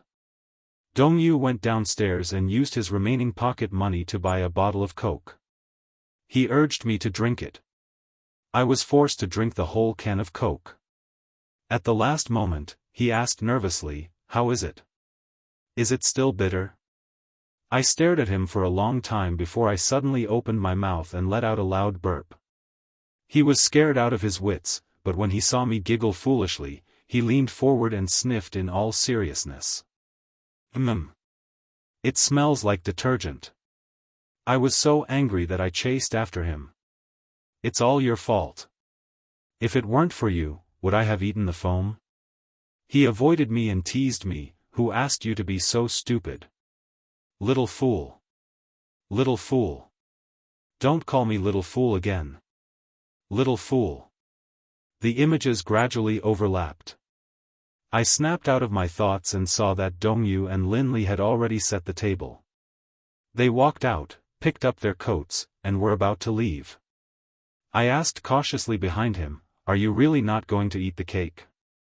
Dongyu didn't turn around. He only said lightly, "I told you, I don't like cake." With that, he took Lin Li's hand and left.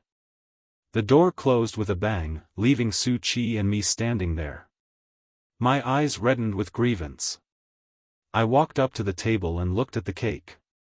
On it was written, "Happy birthday to Dongyu." Now that I thought about it, it was somewhat ironic. This cake is very expensive. I burst into tears. I saved up a year's worth of pocket money to buy this cake. Why did he say that he doesn't like cake? Is it because the cake is not good? When Su Qi saw that I was crying, he immediately panicked. He walked over and quickly comforted me.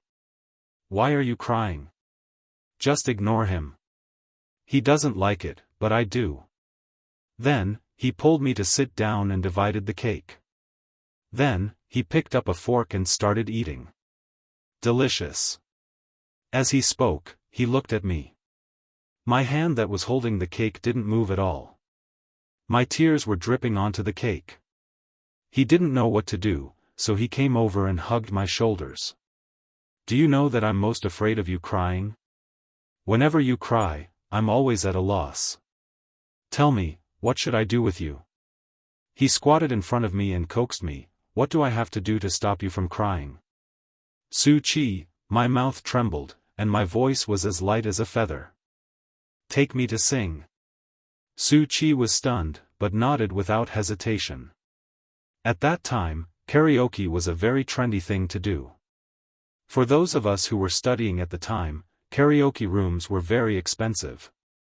Just a private room alone cost more than 200 yuan.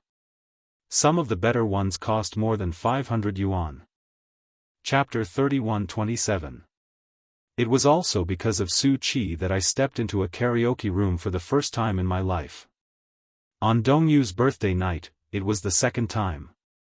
Compared to the nervousness of the first time, sitting in the karaoke room with Su Qi, I actually felt like an old man. I ordered a lot of songs, most of which were popular at the time. At that time, Jay Chou and Lin Junjia's songs were popular. I ordered "I Still Miss Her" and held the microphone as I sang. Tears drown me who should be sad who let go of this relationship. I finally understand promises that can't be kept become shackles. Happiness is always in short supply in reality. Please tell her I don't love her. Smiling sadly I punish myself. Want to stop all this struggle. Harden my heart. Tell a heartfelt lie. Don't tell her I still miss her. Hate is easier to let go than love. When tears clog my chest, just let silence replace all the answers. This song existed in Dongyu's MP3 player for a long time. At that time, I didn't understand why he liked this song. When I first heard it, the melody was nice and the lyrics were sad and beautiful. I was addicted to it and collected many of Lin Junjia's songs. I also became Lin Junjia's fan. However, after listening to so many songs, this was the only one I liked. I never got tired of listening to it. I don't love, I don't hurt, I don't understand. My heart has long been hollowed out, but my words are insincere. Please tell her I don't love her. Smiling sadly I punish myself. Want to stop all this struggle. Harden my heart. Tell a heartfelt lie. Don't tell her I still miss her. Hate is easier to let go than love. When tears clog my chest, just let silence replace all the answers. After singing this song, I suddenly felt that every word in the lyrics was almost heart-wrenching. I felt a sharp pain in my heart. I picked up a can of beer, pulled the tab, and took a big gulp. Su Qi looked at me silently. Perhaps he could tell that something was wrong with my mood today, but he couldn't understand my sadness. For a moment, he just sat silently beside me and put his arm around my shoulder. Ignore them. I said to him, let's sing our song. Su Qi said, Xiachuan, what's wrong? You drank so much, are you okay? What's this bit of wine? As I spoke, I took another sip. Finally, he couldn't take it anymore. He pressed his hand against mine to stop me. Stop drinking. Are you here to sing or to drink? You ordered so many drinks. Isn't it a waste if you don't drink them? You don't have to finish everything you ordered. I put my arms around his shoulders without any explanation. At that moment, my head started to feel groggy because of the alcohol. I leaned very close to him. Leaning close to his face, I smiled and said, sing with me, okay? My breath reeked of alcohol. Okay. I heard that you sing very well. Sing a song for me. Su Qi smiled and walked to the music machine. He chose a song. Perhaps he guessed that I liked Lin Junjia's songs, so he chose, I Really Want to Love Her. It's raining. He's holding an umbrella beside you. But I wasn't happy. Because the smile on his face was very forced. I really want to love her. But the eyes lie, it's easier to keep it a secret. Lest our feelings become complicated. I really want to love her. But reason quarrels. Is it possible to quit? Who can give me a good answer? If I can't bear to, if this goes on, we're all victims. I really want to love her. But the eyes lie. It's easier to hide. Lest our feelings become responsible. I really want to love her.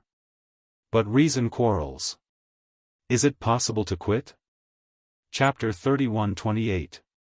When love is on the verge of danger, we'll both be scarred, we'll both suffer unspeakably. I really want to love her, but the eyes are lying. It's easier to hide so as not to complicate my feelings. I really want to love her, but reason is arguing. Is it possible to withdraw? Who can give me a good answer?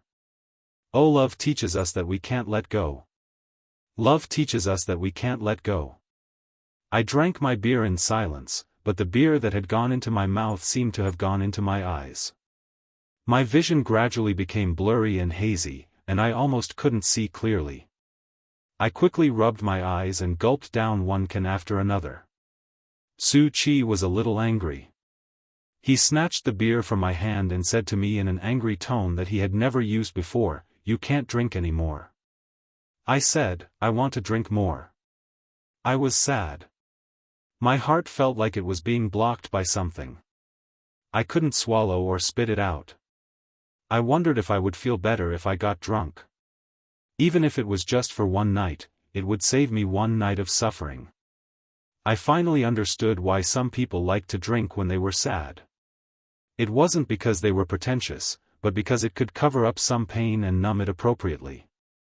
Although the pain would probably become clear again tomorrow, at least it would be better to have a few seconds less of suffering. Perhaps I had drunk too much, but I felt my stomach churn. I rushed to the bathroom, held the basin, and retched, but nothing came out. Su Qi walked over with the green tea. He unscrewed the lid and handed it to me. He said helplessly, "Don't drink anymore. If you drink anymore, you'll really get drunk. It's not good at all when you're drunk." I took the green tea and drank half the bottle. My body swayed slightly, but my mind slowly cleared. I looked up at him.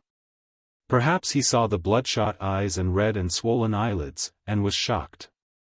"Xiachuan, something's wrong with you today." I suddenly hugged him tightly. A crazy thought flashed through my mind. Because I had taken the initiative to hug him, Su Qi's body stiffened. He stared at me blankly, probably unable to tell if this hug was due to the alcohol or if it was because he had lost control of his emotions. However, the next second, I did something even crazier. I held his face in my hands and kissed his lips softly. Leaving his lips, I looked at him seriously. Seeing that he was still in shock, I smiled with tears in my eyes and asked calmly, "Su Qi, don't you like me?" Su Qi nodded. "I've liked you for so long. Do you still have doubts?" Then let's go out, what do you think? As soon as I finished speaking, Su Chi was stunned for about 5 seconds before a surprised smile appeared on his face. You finally agreed to go out with me? He looked at me seriously. Xiachuan, are you joking? Or was it because he was drunk that he spoke nonsense? Will you regret it tomorrow? No, I promise to date you. Su Chi smiled brightly and hugged me tightly. Then, he whispered into my ear, little fool, do you like me too? I said calmly, no. I don't like you. Su Chi was stunned when he heard this. He looked at me again with a puzzled expression on his handsome face. Chapter 31-29. I'm a slow person, and it's hard for me to like someone. But since you've been chasing me for so long, I've decided to try dating you. Although I was smiling, I was begging in my heart. Su Chi, please, let me fall in love with you. Let me fall in love with you without hesitation. Let me fall in love with you regardless of my own safety, let me like you, just like how I liked Dongyu. I want to, like you too. Su Chi was silent for a few seconds. I wondered if he was starting to feel troubled, so I said, will it be too much? If it's too much, then forget it. With that, I turned around to leave. Su Chi hugged me nervously from behind and quickly said, no. What? He turned me around and caressed my face, smiling brightly. Even if there's only a little hope, I won't give up. Xiachuan, be my girlfriend. Crying and laughing, I promised him. I was also serious, really serious about cooperating with him. He couldn't sense my other emotions. He seemed inexplicably excited and immersed in joy. He held my face and asked with a smile, then can I kiss my girlfriend now? Unlike his domineering attitude when we first met, he was actually asking for my opinion. I looked into his eyes and felt that they were exceptionally beautiful, like black jade agate. At this moment, they were so affectionate that it felt like they were sucking my soul away. I didn't dare to look him in the eye. Blushing, I lowered my head and pursed my lips. I nodded gently and smiled faintly. In the next second, he moved closer to me and kissed me on the lips. He was very careful, as if he was treating a precious treasure. He lifted my chin, leaned down, and kissed me. I responded obediently, like a pious student, kissing him the way he kissed me. But the deeper he kissed me, the more my heart beat like a stagnant pool. There were no ripples, no splashes. It was as if my heart was so quiet that there was no echo. His lips were soft and warm, different from Dongyu's. Dongyu's lips were thin and slightly cold. One was passionate like fire. The other was as indifferent as ice. But the feeling it gave off was different after all. Su Chi kissed me, but I didn't feel anything special. My heart didn't seem to be beating too fast either. I couldn't help but recall the scene of me and Dongyu kissing. In the music classroom, in the small forest at the bonfire party, we tasted each other's lips. At that time, our heartbeat felt like it was about to burst my eardrums. At that time, my heart was beating as fast as thunder. It was different. I almost couldn't tell which kiss was what a relationship should be like, and which heartbeat was the rhythm of a relationship. I only knew that I was responding to him seriously, but my heart was so desperate that it was about to collapse. What kind of feeling was a kiss supposed to feel? After becoming Su Chi's girlfriend, her life turned upside down. Overnight, everyone in the school seemed to know about our relationship. Su Chi couldn't wait to tell the world about it. The next day, the news spread throughout the school. Everyone knew that I had become Su Chi's girlfriend. Sitting in the classroom and walking on the field, I could feel the probing, envy, jealousy, and scrutiny in their eyes when they landed on me.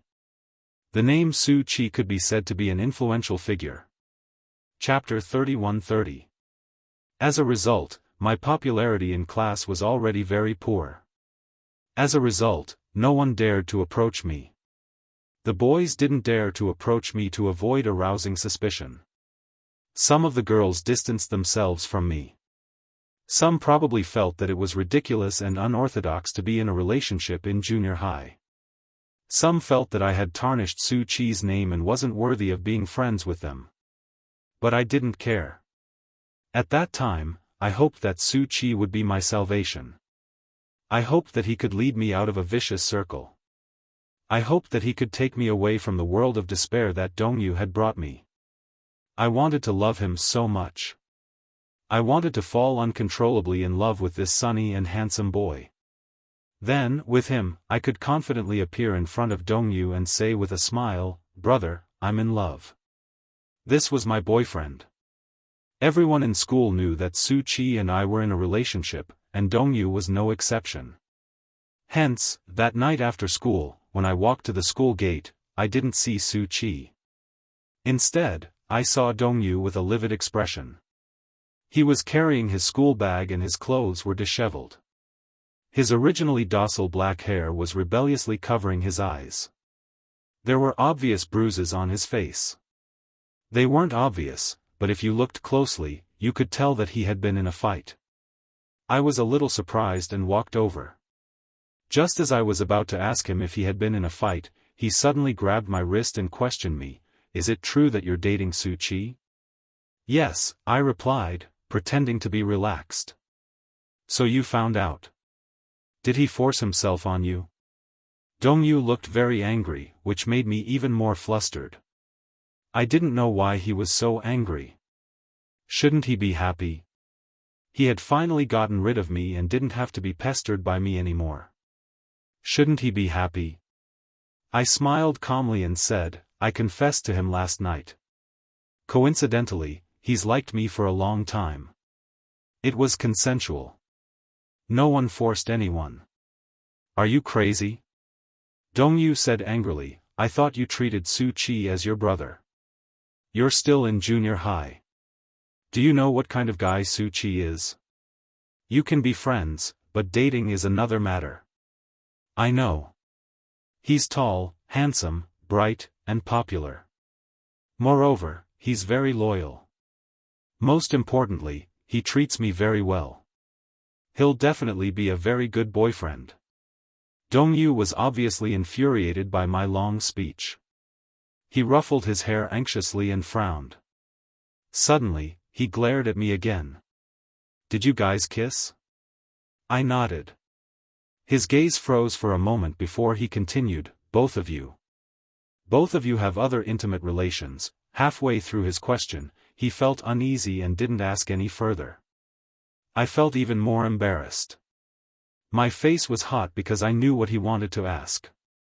To put it bluntly, he wanted to ask if Dongyu and I had slept together. At that time, I didn't know what kind of purpose I had, but I asked numbly, "What if I said yes?" "No." Dongyu lost control of himself and asked coldly, "Is it to take revenge on me?" "Revenge? Why should I take revenge on you?" It took me a few seconds to react. "Oh," I said with a chuckle. "Do you think I'm mad at you for finding a girlfriend?" I smiled and said, "Don't let your imagination run wild." "No." With that, I turned my head and wanted to leave. I was afraid that if I faced him again, my eyes would sting. Chapter 31-31. He turned around, got his bicycle, and caught up with me. He grabbed the strap of my bag and said, "Get in." I said a little angrily, "I'll walk back by myself." "Xiachuan, get in." Dongyu seemed very persistent. "Don't make me lose my temper." When I heard this, I felt even more upset. Lose his temper? What right did he have to be angry? Did I do something wrong? Why was he allowed to have a girlfriend, while I had to get his consent and approval to date other boys? Why? I felt indignant and kept my head turned away from him. He was about to say something again when I saw Su Chi approaching me on his bicycle. He also saw Dongyu. As if on purpose, he didn't stop until he was beside me. The wheels of the bicycle were pressed against Dongyu's bicycle. It was more like a confrontation. When Dongyu saw him, his expression turned even uglier. Get lost. Su Qi ignored him and said to me, get in. Dongyu said angrily, Su Qi, have you forgotten what I warned you? Before he could finish, I put my bag in Su Qi's basket and got into the back seat. I hugged his waist, ignoring Dongyu's anger, and said to Su Qi, I want a soda. Alright, I'll treat you. As Su Qi spoke, he waited for Dongyu. Under his cold gaze, Su Qi turned the bicycle around and drove me away. I didn't look back. Dongyu didn't chase after us either. He must be disappointed in me, I thought. That night, after coming out of the karaoke room, Su Qi sent me home. Before he left, he grabbed the back of my hand and pulled me to him. He couldn't seem to hide the smile on his face. You're leaving just like that? Aren't you going to say anything? I asked, what do you mean? Su Qi scratched the bridge of my nose. Aren't you going to give me a kiss? My face immediately burned. I turned around shyly, but out of the corner of my eye, I saw someone standing on my balcony. I couldn't help but look up and catch a glimpse of the figure leaning against the balcony, looking downstairs. The night was too dark, so I couldn't see him clearly, but I could guess his identity. I bit my lip and suddenly turned around to look at Su Qi. Su Qi's initially disappointed face was instantly revived when I turned around. I scolded, idiot. Then, she approached him, stood on her tiptoes, put her arms around his shoulders, and gave him a kiss. He's too tall. Compared to his height of 1.8 meters, I'm 1.6 meters. I do seem a little petite and dainty. After Su Qi left, I turned around, but he was no longer on the balcony. After returning home, I passed by Dongyu's room and stopped in my tracks. I suddenly came to my senses. My actions just now were terrible. I don't know what I'm trying to do, who I'm trying to provoke, and what's the point. I walked to the balcony again and stood where Dongyu was standing. From this angle, I could see everything clearly. I just wanted to show that I could do without him. Ever since that incident, Dongyu and I have distanced ourselves from each other. I didn't know if he was deliberately distancing himself from me or if I was deliberately distancing myself from him. I laughed at myself more than once. The tacit understanding between brother and sister was vividly displayed at this moment. Chapter 31-32. I followed behind him slowly, trying my best to hide my tracks. It wasn't until they were far away from the school gate that the two of them got closer. Sometimes, Linley would take his hand and smile brightly at him. Dongyu would look at her gently, just like how he used to stand beside me and gaze at me. Sometimes, Dongyu would gently hug her shoulders. Occasionally, the two of them would play around and do some intimate things. Like a masochist, I witnessed their intimate moments with my own eyes. I often thought that Dongyu must have hugged her often, held her hand, kissed her, and perhaps even slept with her in the future. Thinking of this, I couldn't help but wonder if they had slept together. Had they done such a thing? I felt that it was a little dirty to think about it like this. However, I couldn't help but think about it. It gave me a splitting headache and a heart-wrenching pain. When I was dating Su Qi, I was really attentive and worked hard to cooperate. I walked with him through the streets that I had once walked with Dongyu. I went to the ice cream shop, the movie theater, and the library that I had only been to with Dongyu. I felt like I was copying the shadow of the person in my heart onto Su Qi, but I also felt that it was unfair.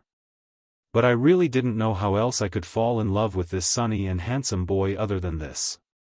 But I didn't know how to cut off my feelings for Dongyu. I had asked Su Qi about this before. I asked him, Su Qi, what if you like someone you shouldn't like? He asked me in return, what do you mean by someone you shouldn't like? It's someone you shouldn't like. It's impossible between you and her. We're destined to never be together. How is that possible? I don't believe that. As long as I like someone, I'll go after them until I get them.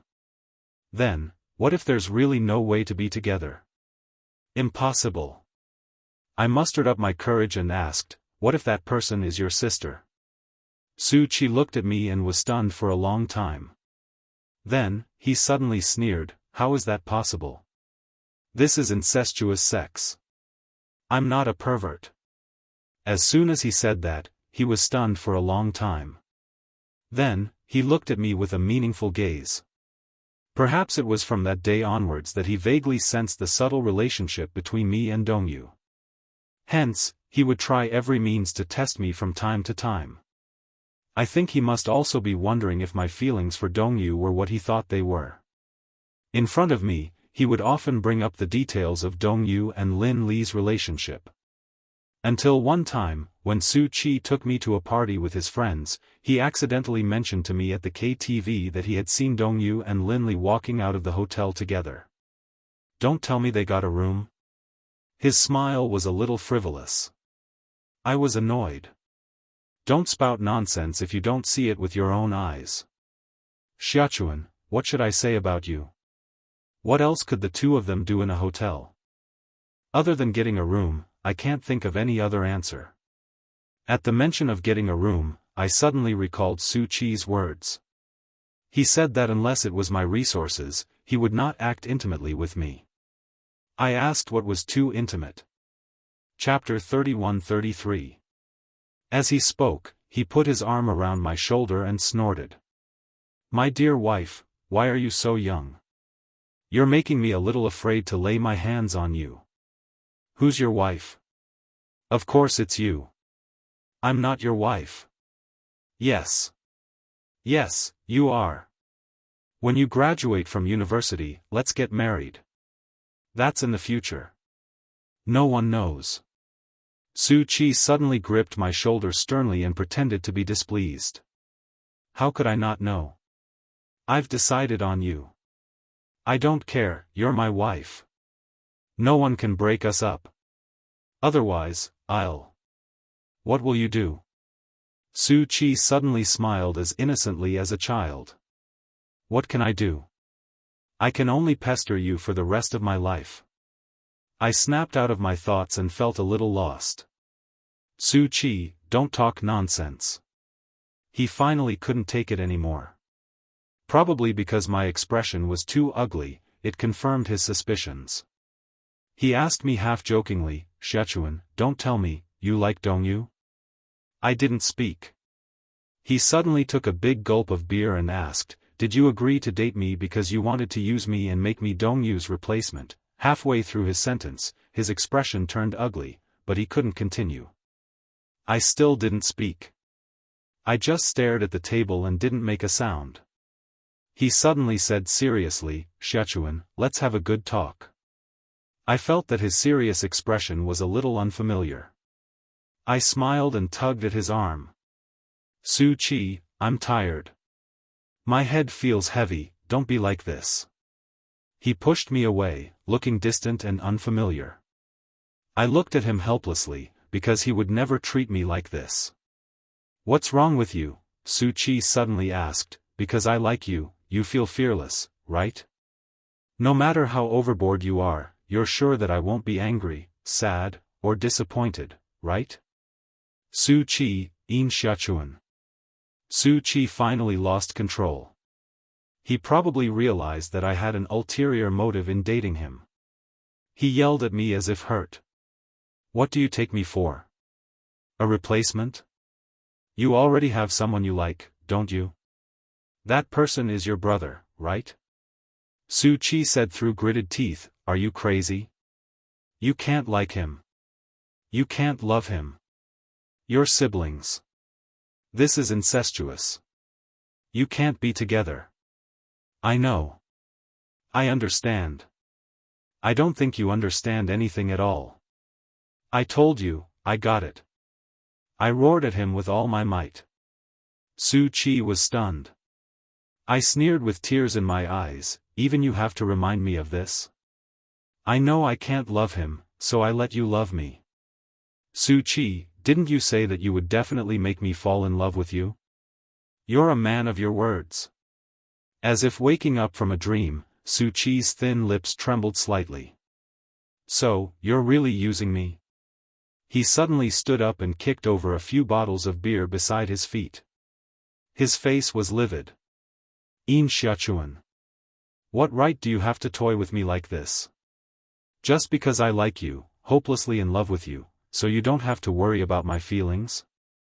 Chapter 31-34. I was a little afraid of how out of control he was. I stood up and tried to grab his hand. Su Qi, work a little harder. I'm going to fall in love with you soon. Work a little harder. Enough. He stared at me coldly and questioned me with red eyes. How much longer are you going to play with me? I'm not playing with you. No? I am.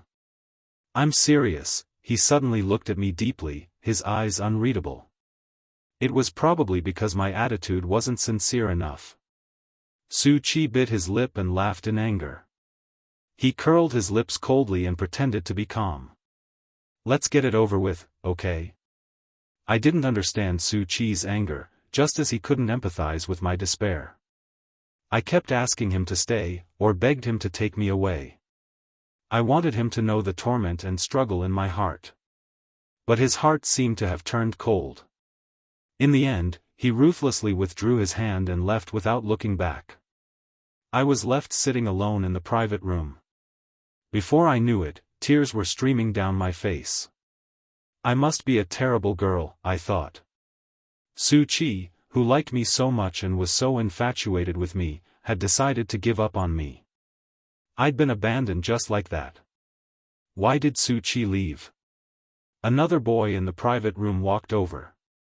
He glanced in the direction of the door, then looked down at me and sat down beside me. Your name is Xiachuan, right? The boy casually crushed his cigarette in the ashtray and took a can of beer and placed it in front of me. Ignore him. Drink, drink. I raised my head and glanced at him. He was stunned. Why are you crying? The boy smiled. Did that Su Qi make you angry? Perhaps it was because I felt abandoned that I had a desire to be valued by the world. So much so that when I saw the beer in his hand, I felt as if I could gain everyone's respect by drinking this. I didn't know how to drink. Dongyu had repeatedly warned me not to drink anything handed to me by others outside. But at that time, it was fine if I didn't think of him. When I thought of him, all my nerves screamed and rebelled. This name was a rebellion that seemed to come from my bones. I snatched the beer away, opened the tab, and drank half of it in one go. So straightforward. The boy looked at me with satisfaction. After I finished one, he handed me another. I barely glanced at him as I took the beer from him and poured it down my throat. Back then, learning how to drink was just a momentary thought. He thought about those television dramas. Whenever he encountered something sad, he would drink until he was drunk. How delightful. Could drinking really make one forget everything for a short while? I don't know about the others. I only knew that the side effect of alcohol was that it made memories that weren't very deep in the first place become very deep. Whether it was happiness or pain, they were all torn into pieces. The beautiful memories of the past were especially vivid, so the pain was even more unforgettable. Because of the alcohol, the pain that wasn't very painful became even more painful in an instant. The struggle that was not very torturous became even more torturous. Halfway through the drink, I was drunk and muddle-headed. The painful, entangling, and heart-wrenching things all rushed into my head, tearing, pulling, and roaring. Chapter 31-35. I didn't know that alcohol could force a person into such a state. But I also understood why so many people were obsessed with it. It was because the pain that was usually buried in the bottom of their hearts would only break out when they were on the brink of drunkenness and break free from all restraints. At that moment, when all the pain was released, I felt great. I vaguely remembered grabbing someone's collar and asking, "Tell me, why can't I like Dongyu? Why? Why can't I kiss him? Why can't I marry him? Why, does he reject me when he clearly likes me?" Yes. Dongyu liked me. He thought that I would never grow up and would always be that ignorant girl. But couldn't I tell? When we kissed for the first time, I could see the intoxication and struggle in his eyes, the reluctance and conflict. He cruelly pushed me away, but the emotions in his eyes made me realize that he wanted to hug me even more. I hated that I had the same blood as him flowing in my body. If I could, give me a knife and I would be willing to bleed clean. That night, I was surrounded by the strong smell of alcohol and deafening music. Some people say that a girl's first time is like a sacred ceremony. I don't know how to describe my first night. If I had to use words to describe it, it would be like a cruel torture or a sacrifice. I used all my happiness and beauty to pay tribute to my pitiful and humble persistence. This might be the price of growth and sobriety, but the price was too deep. There were many cases of girls going astray during puberty on television. Whether it was the news or television series, it didn't seem to give me much of a warning. The next morning, when I woke up, I opened my eyes and saw an empty ceiling. I stared blankly. What pulled me back to reality was the strangeness of my body. I had read many novels, but there was no description of the first time, such as being run over by a truck or the heart-wrenching pain. However, the burning sensation in a certain part of my body reminded me that my body had quietly changed without my knowledge. I saw the blanket covering me and sat up, only to realize that there was someone lying beside me. When I turned to look, I saw it more clearly. It was an unfamiliar teenager. Who did he say? Why was he lying here too? More importantly, why was he as naked as me? I clenched the blanket tightly and mustered up my courage to look at my body under the blanket. His hand was still wrapped around my waist. I couldn't have been more sober. It was like a blow to the head, and the nerves all over his body were tense to the point of pain. There was a tearing pain at the base of his thigh. What was even more heart-wrenching than this pain was the blankness and numbness in my heart, as well as the little bit of shame I had left. However, I didn't scream. Or perhaps the scream was stuck in my throat because of the humiliation. I couldn't scream or swallow it. I just sat there blankly. It was as if my brain had been emptied by an invisible hand. I didn't shout or cry. I thought it was a dream, and I expected it to be a dream. Chapter 31-36. The boy seemed to have been startled by my continuous trembling. He opened his eyes and sat up. He first rubbed his hair, then turned around and noticed me immediately. "You're awake? When did you wake up?" I didn't dare to speak or look at him. I held on to my weak but foolish hope. He suddenly extended his hand and touched my face.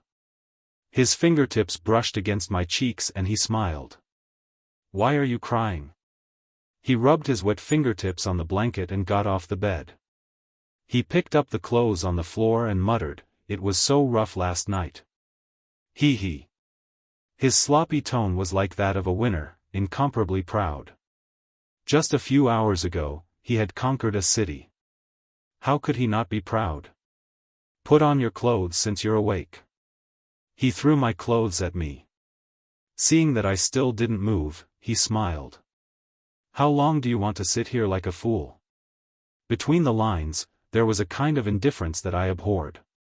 It was as if what I thought was earth-shattering was nothing in his eyes. I smiled at him foolishly and then asked, "Is it dawn yet?" He was confused at first. Then, he walked to the window and lifted the curtains. It's dawn." In the next second, he pulled the curtains wide open. I desperately wanted the sunlight to drive away the guilt in my heart, but I found that in the warm sunlight, my heart was as cold as ice, without any warmth. I got off the bed and picked up the clothes on the bed. Holding them in my arms, I walked to the bathroom. But as soon as I took a step, a certain part of my body was torn. There was an indescribable pain. There seemed to be something warm sliding down from the bottom of my thigh. He pulled me back and finally looked nervous. "You're not stupid, are you?" I looked at him and shook my head. He glanced at my face and followed my line of sight to look at my body. His gaze immediately fell on my lower body. My shame finally came back and I covered my thigh. But he reached out and touched it. "Why are you still bleeding?" He suddenly laughed. "Why are you bleeding so much? Don't tell me you injured that place. I couldn't get in last night, and you were moving around, so I used a little more force. Did it tear? Do you want me to send you to the hospital to stop the bleeding? It's not that I haven't slept with a virgin before, but it's my first time seeing so much blood." My lips trembled violently and I clutched at my dress. "Why don't you take a shower first? Clean yourself up before you put on your clothes." I followed his orders like it was an imperial edict. I walked to the bathroom and stood under the shower head. As I stood there, something sticky seemed to flow out of my body and slid down. Under the cover of the water, I finally couldn't control my tears, and they overflowed. When they left the hotel, it was already noon. Before he left, he told me his name. Fang Liang. I took the taxi fare he gave me and took a taxi to Han Zhao's house. I didn't have the courage to go back to school for class. I didn't go to class all morning. In my state, when I arrived at the classroom, it would be earth-shattering. I didn't dare to go home and stayed out all night. Whether it was my father, my mother, or Dongyu, once I got home, I would face a trial. Chapter 31-37. Han Zhao's house was in a high-end neighborhood. I didn't know how long I'd been waiting on the steps. I saw a 5-year-old girl practicing riding a bicycle under her father's tutelage on the winding path. I recalled that when I was learning to ride a bicycle as a child, Dongyu would look at me nervously as he carefully controlled the center of gravity of the bicycle behind me. At the time, I was only 6 years old. I stepped on the pedals and gripped the handlebars nervously, looking like I was ready to die. Dongyu told me not to be nervous and to relax as he pushed the bicycle forward. When I first started, I wasn't very proficient and often fell. But every time I was about to fall, Dongyu would rush up. His thin body would always be able to steadily support my center of gravity. Once, when I fell, he cushioned me with his body and I fell into his arms. When I got up, I laughed heartily. When I returned home at night, I found a few abrasions on his back. However, I wasn't ashamed at all. Instead, I laughed at his tender skin. For some reason, I started to miss the innocence and boredom of my childhood. I kept feeling that after I grew up, everything had changed. The burden on my shoulders had become heavier and heavier. In the evening, Han Zhao returned home from school. She walked to the door with her school bag on her back. When she saw me, her expression changed. "Xiachuan." I looked up and stood up awkwardly when I saw her. "Why are you here?" She was a little surprised. "You didn't go to school today.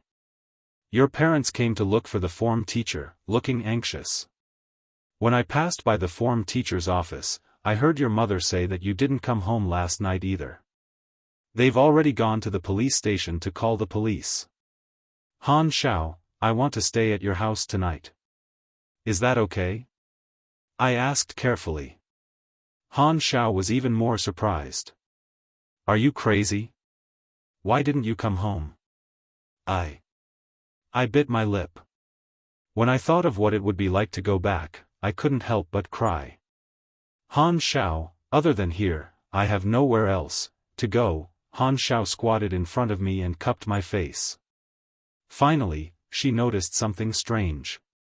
"Xiachuan, where did you go last night? Tell me, tell me." Han Zhao gripped my shoulder tightly and asked anxiously, "Weren't you with Su Qi last night? You didn't go home. Where did you go? Don't ask any more, okay?" I said in despair, "Don't ask any more. I beg you." Han Zhao hid me in her room. Because I was worried that her parents would find out, I even spoke cautiously. After dinner, Han Zhao returned to her room and brought me a carton of milk. "Only this." "I'm sorry, Xiachuan." She put the milk aside, but I had no appetite at all. I guessed that my expression must have looked terrible, so Han Xiao was probably scared out of her wits. She sat beside me, put her arms around my shoulders, and cried, "Xiachuan, don't scare me, okay? It was good to talk. Seeing you like this makes me sad as well." But how could she understand my sadness? In just one night, my whole world was shattered. At night, I lay in bed, not daring to close my eyes, because when the world turned dark, the scenes from last night would appear in front of my eyes. I felt so dirty, but when I was bathing, I had already tried my best to scrub my body. I wanted to wash away these sins, wash away the man's scent and the traces he had left behind. Chapter 31-38. However, the truth was that the so-called turning into ashes was just an illusion. I wouldn't be reduced to ashes. In a sense, this could be considered a terrifying form of capital punishment. It was also like a cruel death by 1,000 cuts. Fate would not kill me, but it would torture me until the next layer of flesh was removed. I felt like I had probably received my retribution. "Xiachuan, what's wrong?" Probably startled by my shaking shoulders, Han Xiao turned on the lights and saw me biting the blanket, gritting my teeth, trying to hold it in. But my tears, one by one, covered the entire pillow. She hugged me, probably trying to give me as much warmth as possible. I greedily wanted to absorb her warmth. I hugged her and said softly, "Han Xiao, I'm afraid, I was afraid. I was afraid that sooner or later, this matter would be exposed to the light of day. I was afraid. I was afraid of how Dongyu would look at me with disgust when he found out. I was afraid. What I was most afraid of was being abandoned by the world." The night passed in a daze. The next day, when Han Xiao woke up, I also woke up in a daze. When she saw that I was awake, she asked me to go to school with her. I didn't dare to step through the school gate. I said, "I'm not going. You go ahead." She asked me why I wasn't going to school. I didn't say anything else. She tried to persuade me, but I still refused to go. I wrapped myself in the blanket and curled up in the corner, hugging myself. She couldn't do anything to me, so she had to leave. After she left, I locked the door and locked myself in the room. Then, I lay on the bed and looked up at the ceiling. My tears fell uncontrollably. At that time, I was so desperate that it felt like the sky was about to fall. But I didn't know who would hold on for me if the sky really did fall. I knew that if I only knew how to cry, I would be too weak. But in that case, other than crying, I didn't know how else to face myself. I had suffered so much for nothing. I didn't feel hungry after not eating for a day. I didn't feel thirsty after not drinking water for a day. In the afternoon, I heard footsteps outside the door. It seemed like someone had returned. They hugged their shoulders timidly and shivered. Then, someone knocked on the door. I didn't dare to speak or make any noise. I was afraid that it was Han Zhao's parents, but I heard Han Zhao's voice. "Xiachuan, it's me, Han Xiao." Only then did I get out of bed. I walked to the door and unlocked it. Just as I opened the door, I saw Dongyu standing upright at the door. Seeing the door open, he barged in without waiting for me to react. The door was instantly flung open. I retreated in fear, glaring at him with a pale face. His face was filled with anxiety, anger, worry. "Why didn't you go home?" Dongyu approached me and questioned me angrily, "Where did you go the night before? Do you know that Dad and Mom have been looking for you like crazy? They've already called the police. They thought that you were missing and that something had happened to you." I stared at him, dumbfounded. Then, the anger of betrayal surged from my heart.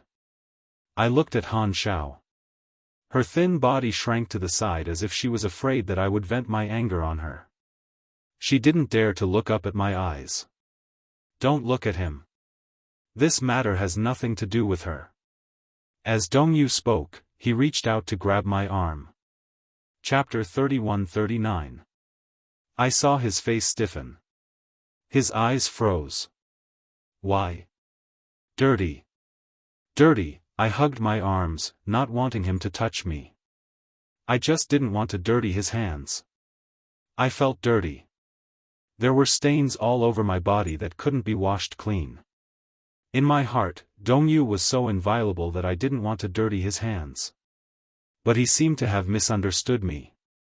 When he heard the word coming out of my mouth, he slowly retracted his hand in midair. I saw his eyes darken. There was no longer any light in them.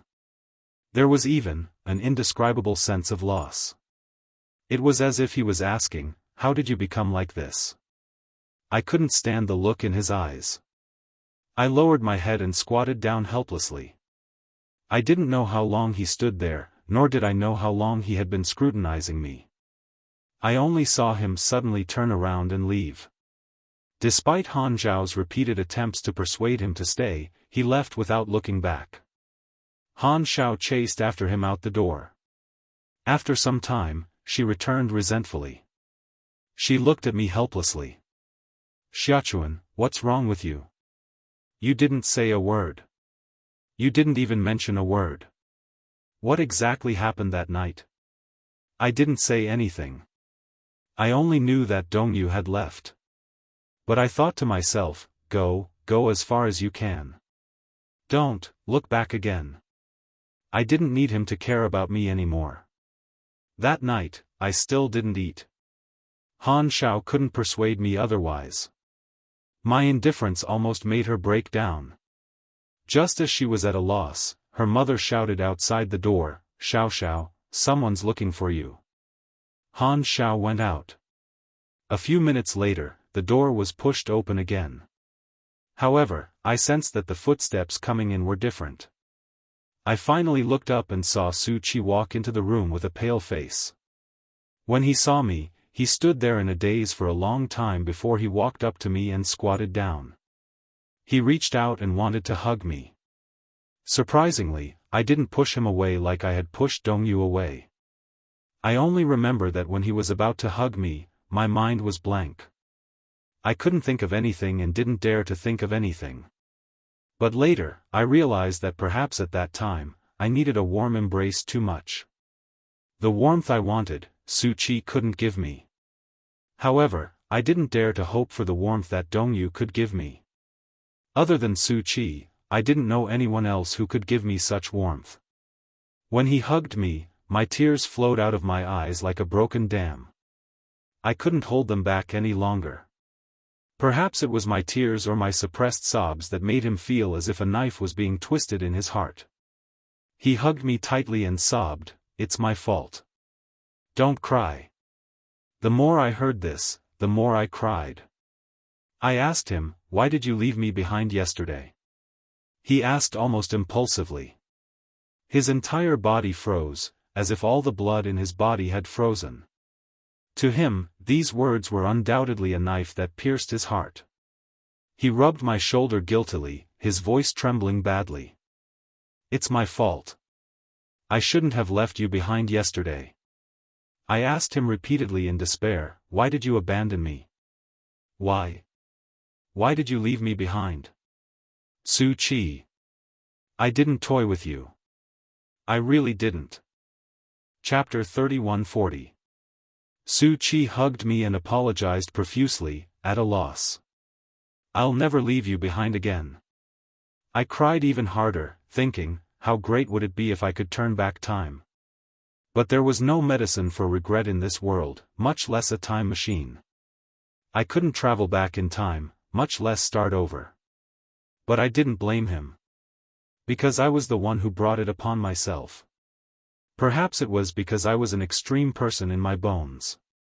Even though I knew that I liked someone who was impossible, I was still eager to try.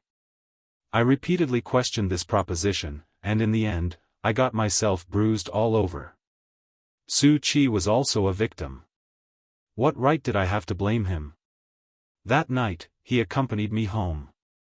In the past, he had only sent me downstairs. But this time, I paced back and forth downstairs, worried that I would be greeted by a storm when I entered the house. Su Qi saw that I was hesitating and didn't dare to go upstairs. He suddenly took my hand and said, "Don't be afraid, I'm here." I was even more stunned when I heard this. Dongyu had said this to me countless times. But in many moments of despair, he wasn't by my side. I didn't know how trustworthy Su Qi's words were. It was because he was too young that he made some heavy promises casually. The promise he made back then was a sincere one. But he didn't fulfill it, and he really couldn't fulfill it. I had also changed from being firm in the beginning to being cautious. Su Qi held my hand as the two of them walked up the stairs and knocked on the door. It was my mother who opened the door. When she saw me, she reached out and grabbed my collar, pulling me home. When Su Qi saw this, he rushed over in fright and shielded me from her. He said, "Auntie, calm down. Who are you?" My mother got even angrier when she saw him. My father walked out of the study. When he saw me, there was something wrong with his expression. He was worried, distressed, angry, and had mixed feelings. Dongyu was in the living room. When he saw me, he suddenly stood up and entered the study. My heart sank. Su Qi turned to look at me, then at my mother. He said softly, "My name is Su Qi. I'm Xiaochuan's boyfriend." What? Boyfriend? My mother couldn't accept it and rebuked him. Are you kidding me? Our Xiaochuan is still in junior high school. Boyfriend? When did this happen? We've been dating for a year. Su Qi took a deep breath and said, "I'm sorry. But I really like Xiaochuan. If it's possible, I'll consider marrying Xiaochuan after she's successfully admitted to university." Get married? What a joke. I suddenly felt that his hand was very hot. I retracted my hand and said angrily, "Su Qi, don't talk nonsense. We've already broken up." I thought about what had happened that night and felt even more embarrassed. After that incident, my entire life seemed to have been turned upside down. Even my relationship with Su Qi had changed subtly. I didn't dare to have any extravagant hopes. Marriage between him and me in the future was even more ridiculous. Perhaps it was the word "break up" that made her mother feel even more unreasonable. She flew into a rage. Xiaochuan. How old do you think you are? Dating and breaking up? Do you still want to study? Do you still want to enter high school? I was silent. Chapter 31-41. What do you have to promise me? What do you have to swear to me? Do you know how terrible her monthly test results were this time? My mother suddenly waved her hand. Let's not talk about this. Xiaochuan, let me ask you, where have you been for the past 2 days? Do you know that your father and I were worried that something had happened to you? We called the police. Your father and I haven't been at work for the past 2 days, and Dongyu hasn't been in class either. We've been looking for you everywhere. Are you playing with us? I didn't dare to make a sound. I didn't know how to explain. Su Qi suddenly said, She was at my house yesterday. I was stunned. I glared at him and said angrily, Su Qi, don't talk nonsense. My mother was even more surprised. Her eyes were full of emotions. What did you say? Auntie, Xiaochuan has been with me for the past 2 days, but don't worry. Before Su Qi could finish, my mother couldn't control herself and slapped me in the face. You immoral thing. She seemed to feel embarrassed and even angrier. She grabbed my collar and slapped me twice. She questioned angrily, I've always told you that girls should have self-respect and self-respect. Have you turned a deaf ear to my words? Huh. I'll teach you a lesson today. As she spoke, she pointed at Su Qi and said, and you. I'll talk to your parents about this tomorrow. I covered my face and knelt on the ground, crying bitterly. Mom. Hit me, I know I was wrong. But let Su Qi off. This has nothing to do with him. I wasn't with him. For an entire week, I was locked up at home to reflect on my mistakes. After that, my mother took me to the school to find the form teacher and gave me a harsh scolding. I didn't return home at night and skipped class. The form teacher originally wanted to keep me in school for probation, but after my mother's repeated pleas, I was given a demerit. At that time, the school's punishments were divided according to the circumstances. They were a warning, a serious warning, a demerit, a major demerit, probation, and expulsion. My case wasn't particularly serious. After the form teacher calmed down, it was just a demerit that would take a year to get rid of. At that time, a demerit was already a major punishment. If it couldn't be removed, it would affect my entrance exams. After the demerit, every time school ended, Mom would ask Dongyu to come home with me. Obviously, she wanted to separate me from Su Qi. One day during class, I climbed over the school wall and asked to meet Su Qi. Before he could speak, I said, "Su Qi, let's break up." Su Qi was stunned for a moment before he reacted. He immediately grabbed my shoulder and said in a trembling voice, "I don't want to." That night, I wanted to break up because I was angry. It couldn't be counted at all. I regret it. I don't want to break up with you. Let's get back together and start anew, okay? I burst into tears. Holding back my tears, I pried his hand off one finger at a time as I choked, "It's too late." "It's too late, what's too late?" He panicked. "I don't understand what you're saying. We can't go back anymore." I said, "Su Qi, let me go. Let's break up, no." Chapter 31:42. As I cried, I said, "I regret it. I don't want to be with you anymore. I hate you. I'm tired of you. Is that enough? Su Qi, will you let me go? I don't like you, so don't force me, okay?" I yelled at him hysterically. In despair, my body slid weakly along the wall. I thought to myself, let me fend for myself. No one should care about me. Besides, I really didn't know how to face Su Qi or Dongyu. My world was completely out of touch with theirs. I hugged my knees and cried silently, gritting my teeth. Su Qi, on the other hand, stood in front of me at a loss. He wanted to touch me, but when he reached out, he saw my shoulders curling up. His hand eventually froze in mid-air and slowly retracted. After that day, Su Qi and I didn't see each other again. He didn't look for me again, and I didn't look for him again. Every day, I went to school alone and finished school alone. When I got home, I did my homework in silence. I felt as obedient as a walking corpse. Until one day. That morning, I flipped open my calendar. It was May 10th, a special day. Ever since the second half of the first semester of the first year of junior high school, my period had come on the 9th of every month as scheduled. However, it was unexpectedly absent that month. I waited for it for a long time.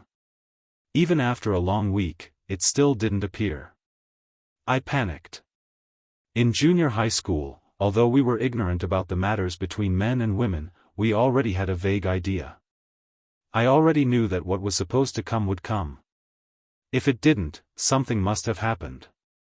During computer science class, I secretly went online to check for information. The reasons why my period didn't come were more or less the same. However, the biggest suspect was that I might have been pregnant. After computer science class, I didn't know how I felt when I walked the short few hundred meters between the computer classroom and my classroom. Pregnant? This word was too heavy for me to bear. I didn't dare to go to the hospital for a checkup. After 3 days of internal struggle, I finally mustered up the courage and walked into the pharmacy after school. Under the guidance of my teacher, I bought a few pregnancy tests.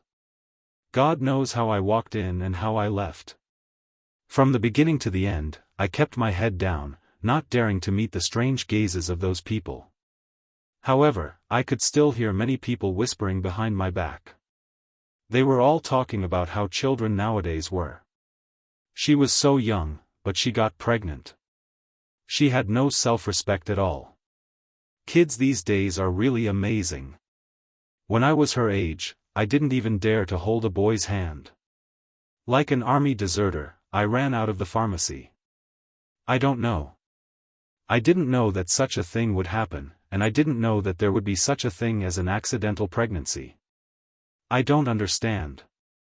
After that incident, I should have taken the morning after pill in time. At that time, parents were very vague about the relationship between men and women. The early sex education classes only described the differences between men and women, but they didn't tell us how to deal with the aftermath of an accident.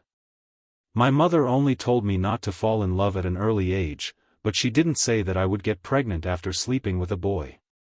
The pharmacy staff said that it was best to do a pregnancy test in the morning. The first morning urine test was the most accurate. Chapter 31:43. I took the test twice in total. On the first night, I didn't sleep well because I was too nervous. The test results didn't seem to be accurate. There was only one bar, indicating that I wasn't pregnant. However, this result wasn't accurate, so I didn't relax much. 2 days later, I took the test again. However, I saw that there were 2 bars on the test paper. One was a clear bar, and the other was a very faint color. I didn't know what this meant, so I went to the pharmacy to ask again. The person at the counter said casually, "That means you're pregnant. Go back and tell your parents about this. You probably went to the hospital to abort your pregnancy not long ago." How did I abort it? Just like that. She suddenly looked at me curiously, her eyes full of disdain. I say, "You're so young, yet you got pregnant. But I don't think you have any shame at all. Didn't your family tell you that girls have to have self-respect and self-respect? If you had an abortion at such a young age, who would dare to marry you when you grow up?" I didn't know how she could say such cruel words so casually. I didn't say anything and left with my head lowered. After leaving the pharmacy, I sat on the steps, hugged my knees, and cried helplessly. Abortion?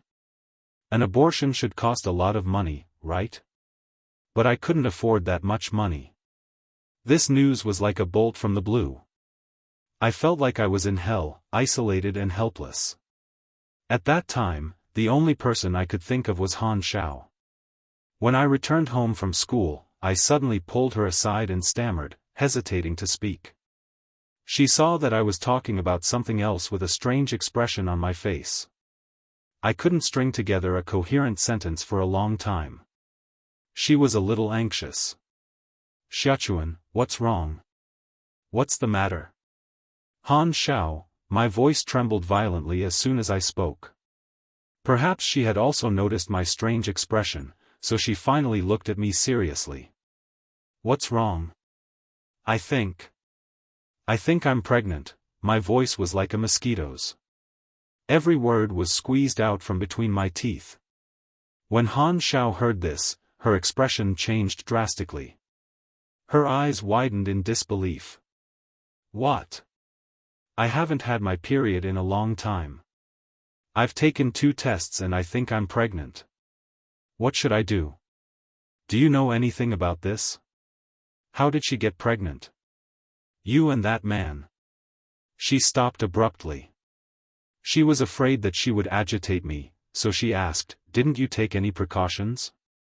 Even more embarrassed, I bit my lip and shook my head. Han Xiao was also at a loss. She said anxiously, "I don't know much about this either. Why don't you take a leave and I'll accompany you to the hospital for a checkup? Then, if you're pregnant, do a painless abortion." Advertisements for painless abortions could be found all over the streets. I said helplessly, "But I heard that abortion surgery costs a lot of money. I can't afford it. It's impossible for me to ask my mother for it.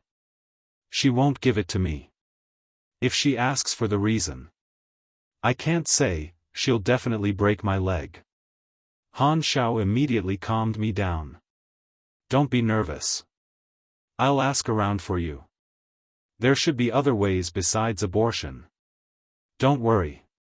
On the way home, we passed by the pharmacy.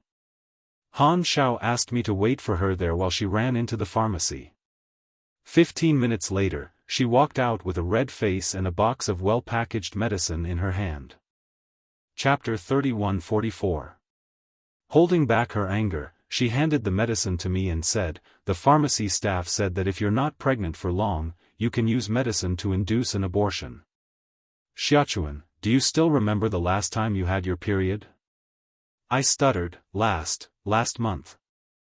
Han Xiao looked at the instructions on the medicine box and said, "Go home and try taking this medicine. However, I heard that if you undergo an abortion, it will be very painful." The pharmacy staff said that after taking the medicine, a small blood clot will be expelled. That is the pregnancy sac. If that is expelled, it means that the abortion was successful. Holding the medicine, I asked nervously, "How much is this medicine?" "I'll pay you back." "No need, it's not expensive." She waved her hand and said, "Hurry up and take it. They said that the sooner the better, the less damage it will cause to your body." I nodded. When I got home and opened the door, Dongyu was not back yet. I clutched the medicine box tightly and entered the study. After closing the door, I carefully took out the medicine box and read the instructions carefully. It was difficult for me to read it. I didn't understand the instructions on it. Just as I was feeling confused, I heard the door open behind me. I was shocked and hurriedly stuffed the medicine box into the drawer to hide it. When I turned around, I saw that it was Dongyu. My expression became even more embarrassed. "Brother," I called out to him softly, pretending that nothing had happened. Dongyu sized me up for a moment and suddenly questioned me, "What were you holding in your hand just now?" "Medicine."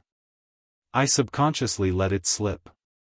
I immediately bit my lip and stopped talking. He raised his handsome eyebrows and became more and more puzzled. "Medicine?" Cold medicine." He immediately walked over nervously and reached out to touch my forehead. "Have you caught a cold?" I dodged like a snake and waved his hand away, resisting, "Don't touch me." His expression froze and his gaze turned slightly cold. I immediately said, "Don't worry about me, okay? I can take care of myself." Dongyu looked at me quietly for a moment. Without saying anything, he turned around and left the study. Bang! The door was slammed shut with a deafening sound. I turned around mechanically and slowly opened the drawer. Looking at the medicine box lying quietly in the drawer, my heart was in a mess. Not long after, my parents came home from work. After finishing my homework and dinner, I hid in the bathroom. Just as I was about to take my medicine, I heard footsteps outside the door. My heart raced, and I felt guilty. The next day, during the morning self-study session, Han Xiao handed him a note and asked, "Did you take your medicine yesterday? What do you think? Did everything go well?" I looked at the beautiful handwriting on the note and crumpled it into a ball with mixed feelings. After class, Han Xiao found me and asked me why I hadn't replied to her. I said, "My family was around last night, so it wasn't convenient." "Then what should we do? If I don't eat it early, will it have no effect?" Han Xiao was extremely worried. I leaned against the wall, head down, eyes empty. However, she suddenly said, "Why don't you come to my house tonight and tell your mom that you're coming to my house to do your homework? Then I'll cover for you while you take your medicine." I remained silent. Han Xiao was also silent for a moment. Suddenly, she asked, "Don't tell me you can't bear to abort it?" "How could that be?" I looked up with reddened eyes and said, "I can't wait for this. I can't wait for it to not exist. Why would I be reluctant?" Chapter 31:45. It was said that only a man who had gone through 10 months of pregnancy, accompanied his wife during her pregnancy, prepared for labor, and gave birth, and took good care of his wife and child while his wife was breastfeeding could officially become a qualified stay-at-home dad. Although a certain man was a veteran in business, he was still a newcomer in the world of stay-at-home dads. Now, he was already a stay-at-home dad of 3 children. This was the first time in his life that he had experienced breastfeeding. Although he had done a lot of homework before, when it came to the real battle, Wuxia was still caught off guard. Wah wah wah, wah wah wah. In the middle of the night, in the crib, the little Yueyao struggled for a while before suddenly wailing. Unknowingly, the little Yueyao was already 5 months old. After moving back from the confinement center, Wuxia considered for a long time before finally placing the crib in the bedroom. The master bedroom was a very large suite with a living room, a study, and a private bathroom. It was designed in the same way as the suite in the presidential hotel. As for the location of the crib, firstly, he did not want little Yueyao to disturb the married life that he had been looking forward to for a long time. It had not been easy for him to survive 10 months of pregnancy, childbirth, and confinement. A certain man had long reached his limit. He was filled with ambition and was finally able to realize his married life. He sighed inwardly. However, if the crib was placed in another position, what if he couldn't hear the little Yueyao's cries in the middle of the night? Sometimes, when the little princess was hungry, he had to wake up in the middle of the night to feed her.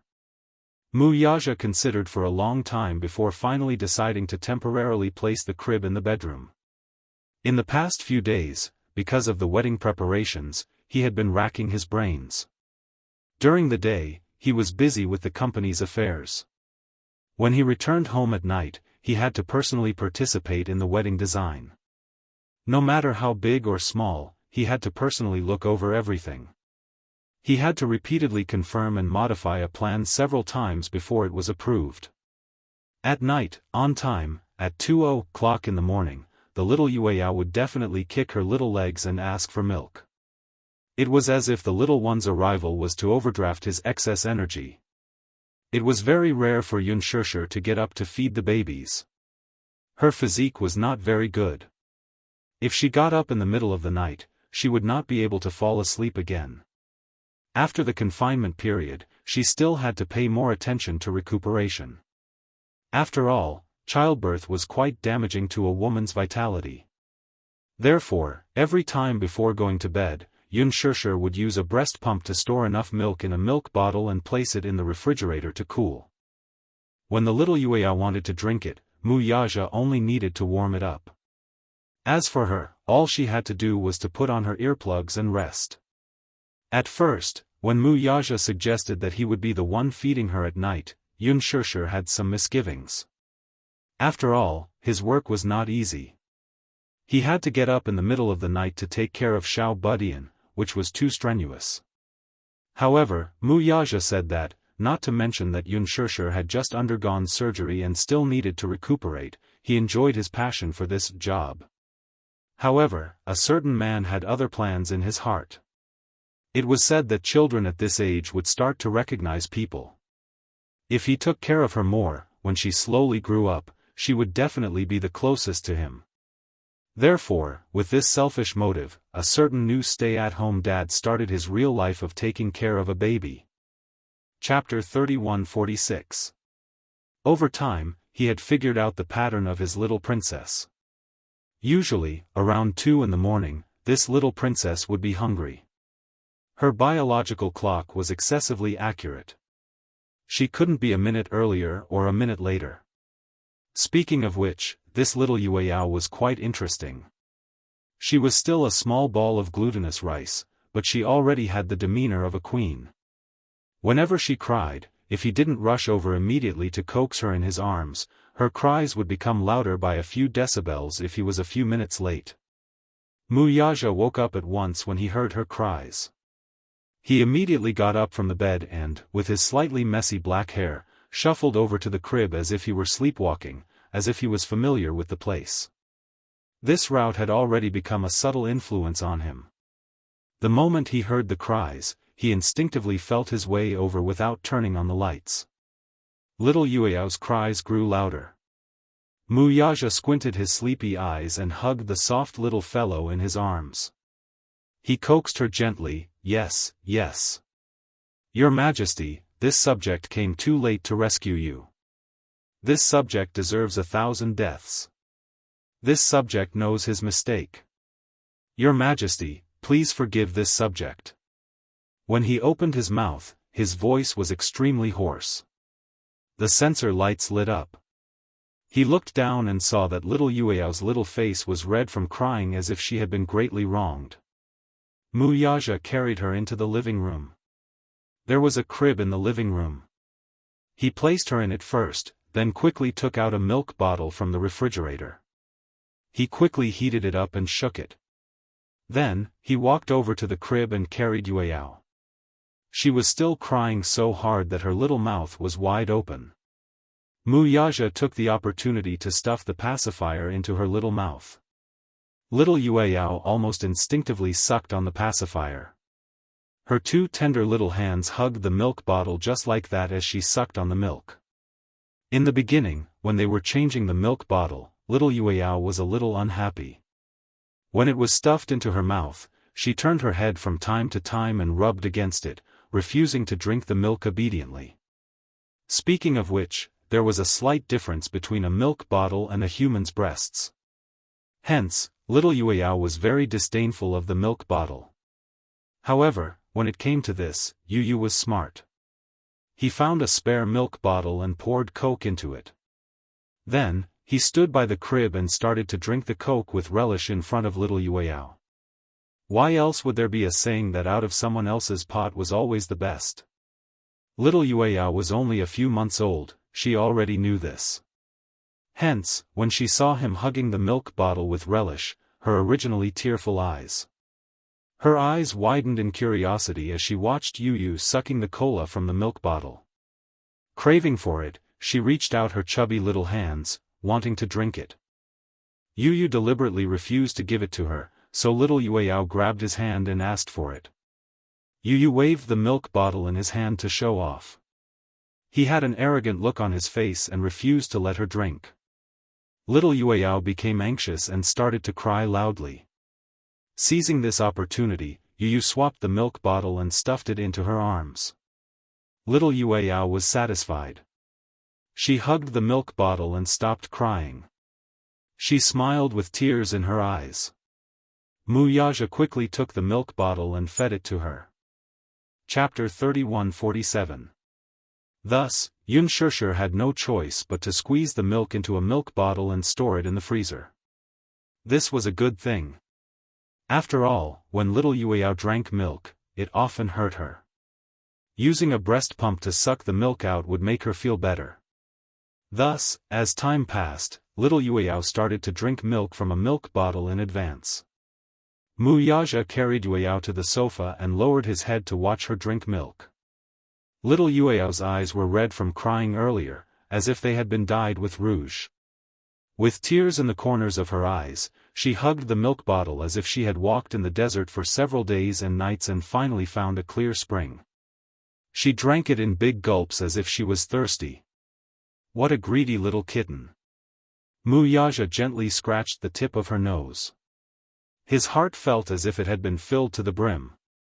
But as she drank, she looked at him with her eyes wide open. Seeing that he was gazing at her gently, little Yueyao actually smiled with tears in her eyes. With this smile, the entire world seemed to brighten up. Especially when there were tears in the corners of her eyes and her eyes were still red, when she smiled, it gave off the feeling of being enchanting. She was still a baby. How could she smile so beautifully? This pair of eyes gave her quite a lot of points. The black and white were distinct, and they were round and big. Based on the contours of her eyes, one could imagine that this pair of eyes resembled her mother's. Her almond-shaped eyes were extremely alluring. Just holding this little girl like this, Mu Yaja felt a great sense of accomplishment. This sense of accomplishment was definitely not something that could be compared to signing a few billion-dollar contracts. When he hugged her, he felt as if he owned the whole world. This was probably how it felt to be a father for the first time. Mu Yaja had an impulse to bring all the best things in the world to her. In the past, he had been ruthless in his career purely because of his ambition and his struggle against fate. In such a frightening family, survival of the fittest was the law of the jungle. But now, his ruthlessness in his career had redefined himself and he had a firm goal. His ambition was to give his wife and daughter a better life. Now, he had a wife whom he loved deeply and 3 children whom he loved dearly. In order to give them the best life in the world, he naturally had to give it his all. Hence, Wuxia was even more motivated than before when it came to work. However, he didn't neglect his other 2 sons and his wife just because of little Yueyao's birth. He knew that the happy life and complete family he had today were all thanks to this woman. Therefore, he doted on her even more than before, just so that when their hair was white, he could hold her hand and ask her if she was happy with him in this life. Without hesitation, she could say, yes. To him, this was the true achievement of his life. This man was very clear about the position of everyone he cared about. Whether it was Yu, Xiao Chen, or even little Yueyao, they were all his loved ones. However, they were destined to be passers-by and travelers. When they grew up one day, they would have their other halves sooner or later. Yu and Xiao Chen would meet their destined love, and little Yueyao would have her life partner. Chapter 31-48.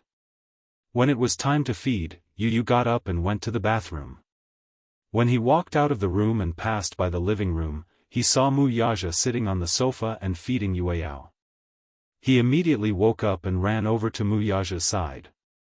He snuggled up to Wuxia and looked at the little Yueyao who was happily munching on the milk bottle. Wuxia glanced at Yu and saw that he was drowsy. One of his eyes was open and the other was closed. His eyelids were swollen and hazy, and he couldn't even open his eyes.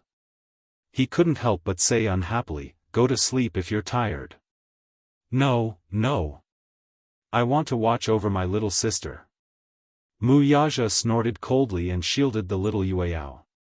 "It's not like you don't have the chance to see her. Take me for example. I can only hug her for a while at night." Yu looked at him. From his words, he felt that his father was a little jealous. It was probably because he didn't want to let go of the little Yueyao and didn't let him hug her. Now that he had the rare opportunity to hug the little princess, his expression was guarded as if he was guarding against a thief. It was as if he would snatch the little Yueyao away the next second and run away. How childish. "Daddy, you're already so old. Why are you still acting like a little kid? You can hug her. No one will snatch her away from you." Wuxia was speechless. This guy. Ever since Yueyao was 5 months old, the ban on visitation was lifted. When Yunshishi returned home from the confinement center, many people called and said that they wanted to visit her. However, Wuxia said that the child was too young and it wasn't convenient for strangers to visit her. But in reality, he had his own selfish motives. His daughter had just been born and he hadn't seen enough of her yet. When he thought about how he had to take care of the guests coming and going, he would have less time to spend with the child. He couldn't be bothered to entertain the guests who came to visit, so he made it clear that he was in a state of declining visitors.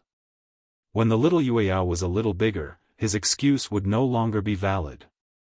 Hence, on the first day after the ban was lifted, Jianghu and Lu Jinyu took advantage of the company's lunch break and rushed over with their bags. Yunshishi hadn't even served them tea yet, but they couldn't wait to run to the crib and surround it to look at the little queen lying in the crib. Little Yueyao could already lift her legs. It was said that babies at this age had very soft bones, but she could already lift her little feet. She held the soles of her feet with both hands and rolled around, enjoying herself. Little Yueyao wasn't afraid of strangers when she saw him. She blinked her watery eyes as if she was examining him. When Jianghu saw the little princess, he exclaimed and covered his mouth. His heart was about to melt. So cute, so cute. Ah! Jianghu was a well-known lolicon. Lu Jinyu joked that if he gave birth to a daughter in the future, he would definitely be the world's top daughter slave. He loved beautiful little princesses the most. When he saw little Yueyao, it was as if he had lost his life. Little Yueyao had already grown up. Her fair and tender skin looked as if it could be broken by the slightest breeze. It was as fair and flawless as a freshly peeled shell. Other than her frighteningly thick eyelashes, she resembled Unspoken more. Her nose was still indistinguishable, but just by looking at the sharp tip of her nose, she seemed to have inherited Mu Yaja's high nose bridge. It was very exquisite. Her little mouth was small and cherry pink. She looked like Unspoken. Chapter 3149. They had specially rushed over while Mu Yaja was in a meeting at the company. If Mu Yaja were around, he probably wouldn't bear to let them touch even a strand of her hair.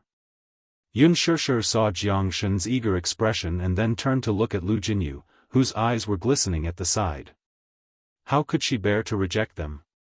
But do you know how to carry a child? A 5-month-old child's bones are very soft. You have to be careful when carrying her. Yes, yes. I've carried a child before. I know how to carry a child. After Jiangshan's older sister gave birth to her second child, he had carried a child. He had also asked his older sister for some tips on how to carry a child. Hence, he was rather confident in carrying a child. Yu Yu and Shao Yichen stared at them from the side. When Jiangshan successfully carried little Yueyao into his arms, Yu Yu took a closer look at him. She was really relieved when she saw that Jiangshan indeed knew how to carry a child. This small detail fell into Unspoken's eyes and she didn't know whether to laugh or cry. Are these two guys going to follow in their father's footsteps and become cis-obsessed from now on? However, not long after Jiangshan carried the little princess in his arms, he saw that little Yueyao had stopped moving and was staring at him eagerly. Suddenly, she turned her head and glanced at Unspoken, who was standing at the side and looking at her with a smile. Suddenly, the corners of her mouth wrinkled slightly. It was as if a storm was brewing under the calm surface. Jiangshan saw her little face contorted. Before he could figure out what was going on, he saw little Yueyao clench her little pink fists and open her mouth to cry. Wah wah. Little Yueyao had never liked to cry. However, whenever a stranger carried her, she would be very shy. When there was no room for her to struggle, she knew how to express her dissatisfaction by crying. Otherwise, how could she be described as a noble little queen? Now, she was very good at recognizing people. Apart from Mu Yaja, Gong Jie, and Unspoken, even Yu Yu and Shao Yichen seemed to be condescending to be carried by these two little guys. It was fine if it was for a short period of time, but if it was for a longer period of time, she would get impatient and cry even harder. This little Yueyao wasn't someone who could be controlled by ordinary people. Even Unspoken was surprised. When he was young, Yu Yu's. Back then, no matter who carried him, he just didn't smile and would keep a straight face, but he didn't cry so easily either. However, this Yueyao was very arrogant. It was not a problem for Mu Yaja and Gong Jie to carry her. However, even when Hua Jin carried her, she was very repulsed. Unspoken said, Hua Jin, you didn't breastfeed her or change her diapers. Naturally, Yueyao doesn't like you. However, Hua Jin felt extremely aggrieved.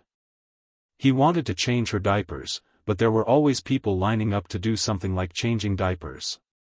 For example, Mu Yaja, Gong Jie, and Unspoken. How could he have a chance? He didn't have the experience of being a stay-at-home dad. Everyone thought that he was clumsy, but who hadn't gone through the process? Moreover, there was a period of time when Hua Jin went to film, saying that he wanted to earn money for little Yueyao's milk powder. However, Mu Yaja emphasized, I'll earn money for the milk powder. Then I'll earn money for Yueyao's toys, okay?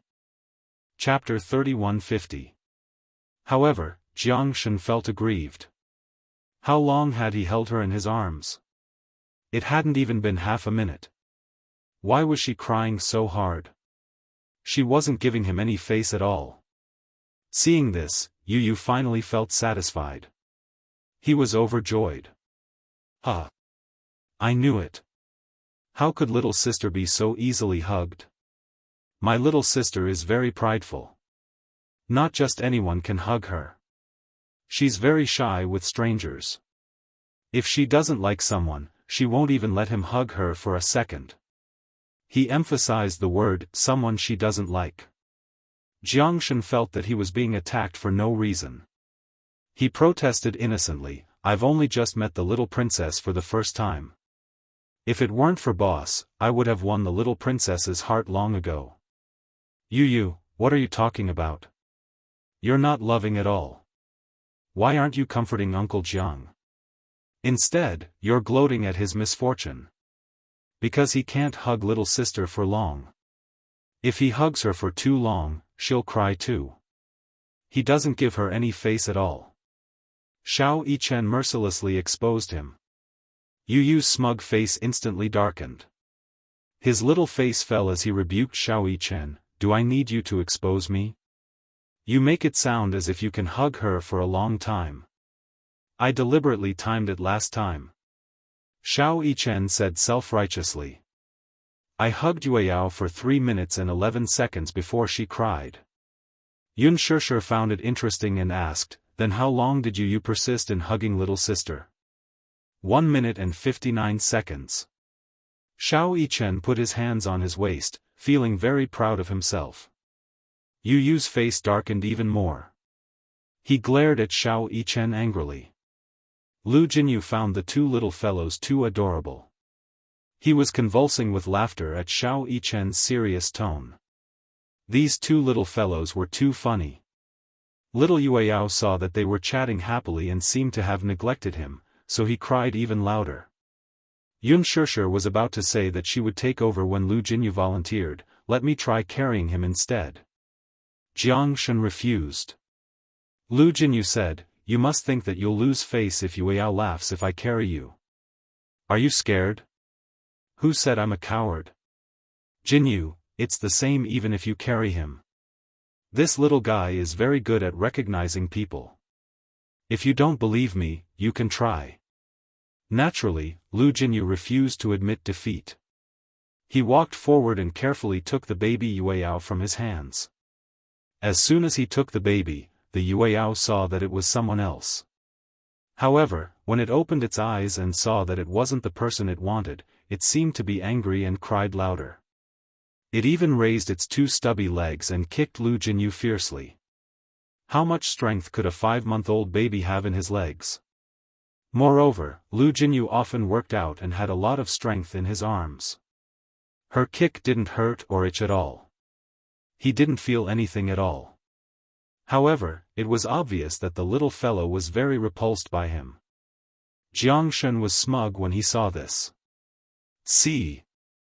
I told you, this little Yueyao can recognize people. She'll cry even if you carry her. However, Lu Jinyu was indignant. You only know how to make sarcastic remarks. Yun Shishir couldn't stand it anymore. She saw that Yueyao was crying so hard that her voice was hoarse. Afraid that she would cry until she fainted, Yun Shishir immediately walked forward and said, let me carry her. Our savior is here, our savior is here. Lu Jinyu said, breaking out in cold sweat. Chapter 31:51. Seeing that I had lost control of my emotions, Han Xiao immediately hugged my shoulders gently. Everything will pass. Although I don't know what happened, Xiachuan. I will be with you. Han Xiao, will you look down on me? I asked in a choked voice, I really don't know. I didn't want to. I feel like a failure, so dirty. The people at the pharmacy said that my life is over. It will become a stain that I can't erase. What should I do? Han Zhao's eyes reddened when she saw that I was crying. She said, Xiachuan, don't let your imagination run wild. Don't worry, no matter what happens, I will believe you. Ectopic pregnancy was a terrifying nightmare for women. I didn't know what ectopic pregnancy meant when I was young, and I didn't know that ectopic pregnancy couldn't be aborted with medicine. It could be fatal. At that time, because of my shame, I didn't dare to step into a place like the hospital. In my heart, doctors were sacred. I couldn't imagine what kind of methods the doctor would use to examine my body when I stood in the consultation room, and then what kind of gaze he would use to look at me. So, with that kind of opportunity, I might be able to avoid even greater harm. However, at that time, I was lost and didn't have a pair of hands to guide me out of this foggy swamp. Han Xiao took me home, and Han Zhao's parents warmly entertained me for dinner. After dinner, Han Xiao encouraged them to go out for a walk. This way, I would have a chance. She pushed me into the bathroom and urged, "Hurry up and take your medicine before my parents come back." "Will there be a lot of bleeding?" I asked worriedly. "There will be bleeding, but the person at the pharmacy said that if it's used properly, there won't be any danger." Han Xiao hesitated. "Actually, it's best to go to the hospital and take it under the doctor's guidance. However, I don't think you'll want to go." "I'm not going to the hospital." I trembled at the mention of the hospital. Han Xiao immediately comforted me. "It's okay, Xiachuan. Don't be so sensitive. You're not a criminal. Why would I force you to go to the hospital?" I glanced at her gratefully. "Thank you, Han Xiao." She nodded and closed the door considerately. I sat on the toilet and opened the box. Then, I quickly glanced at the instructions and swallowed the medicine with warm water. At first, there wasn't any reaction when I took the medicine. Just as I was worried that the medicine wouldn't work, about 10 minutes later, when I stood up and was about to leave, I felt a sharp pain in my stomach. What was different from the pain of menstruation was that this kind of pain was the pain of falling. It was as if something was fiercely sawing at something in my stomach, pulling it down by its roots. I slumped to the ground, holding my stomach as I knelt on the spot. I was in so much pain that I broke out in cold sweat. I put on a sanitary pad in advance, but the blood gushing out made me feel like my pants were about to be soaked. I was so embarrassed that I didn't know what to do. It was so painful that my brain felt numb. Chapter 31:52. I'm sorry. I'm sorry, I apologized in a panic, but I couldn't tell who I was apologizing to. To the pitiful and innocent little life in my stomach? Or to the bathroom? I wiped the floor in pain, but just as I wiped the floor clean, it got dirty again. I took a tissue to wipe it again. The more I moved, the worse the pain in my stomach became. I grabbed my clothes tightly, not daring to take off my pants or face the strange situation of my body. I wanted to call Han Xiao, but I was afraid that she would see me in such a sorry state. At that time, the entire world would spin, and all the scenery would become blurry and unfamiliar. I struggled to get up from the ground, but the pain made me kneel on the ground. My body curled up like a shrimp, shivering. I suddenly felt cold. My whole body was cold. Outside the door, Han Xiao suddenly knocked. "Xiachuan, how are you? Are you done? My parents are coming back soon." I'm not done yet," I suddenly said with a sobbing tone, "Han Xiao. I'm sorry. I think I dirted the bathroom. I'll clean it. Clean it before opening the door." Han Xiao was stunned for a moment before she suddenly opened the door hurriedly. "Did you bleed a lot? Xiachuan. Open the door. Open the door first." But I didn't dare to open the door. I was afraid that if I opened the door and Han Xiao walked in, she would hate me too. After a while, Han Xiao stopped knocking on the door and left in a hurry. Then, I vaguely heard the footsteps of two people outside the door, one in front and one behind. Xiao Xiao, where's your classmate?" In the bathroom." "Oh." I thought that her parents must be back, but I couldn't open the door at all. I hadn't tidied up the bathroom yet. I stood up with the help of the wall, only to see a pool of blood on the ground while I was unconscious. My lips trembled as I tried to get a clean tissue, but the more I panicked, the more I made a mess. I forced myself to lean against the wall. My vision turned black and I lost consciousness for a moment. When I opened my eyes again, I heard Han Xiao knocking on the door in a panic. Xiaochuan. Xiaochuan. Open the door. Xiao Xiao, why was your classmate in there for so long? Is she not feeling well? Dad, Mom, go back to your room. I'll take good care of her. I lost consciousness again. When she woke up again, she heard the sound of someone knocking on the door. Outside the door, Su Qi's anxious voice could be heard. He's been inside for so long and hasn't responded. Something must have happened. Why did you take so long to call me? I don't know either, out of the way. I'll break the door open. I said hoarsely, don't hit me. Just as I reached out my hand, the door was kicked open by Su Qi with a loud bang. He rushed into the bathroom and lowered his head to see me leaning against the wall. I looked delirious. In my blurry vision, I could see his panicked expression. Xiaochuan. What happened to you? When Han Xiao saw me in such a miserable state, she was also frightened. Her eyes immediately turned red. Hurry up and send me to the hospital. Send him to the hospital. What's going on? Su Qi questioned in a low voice. How did she end up like this? Su Qi, don't ask. Hurry up and send him to the hospital.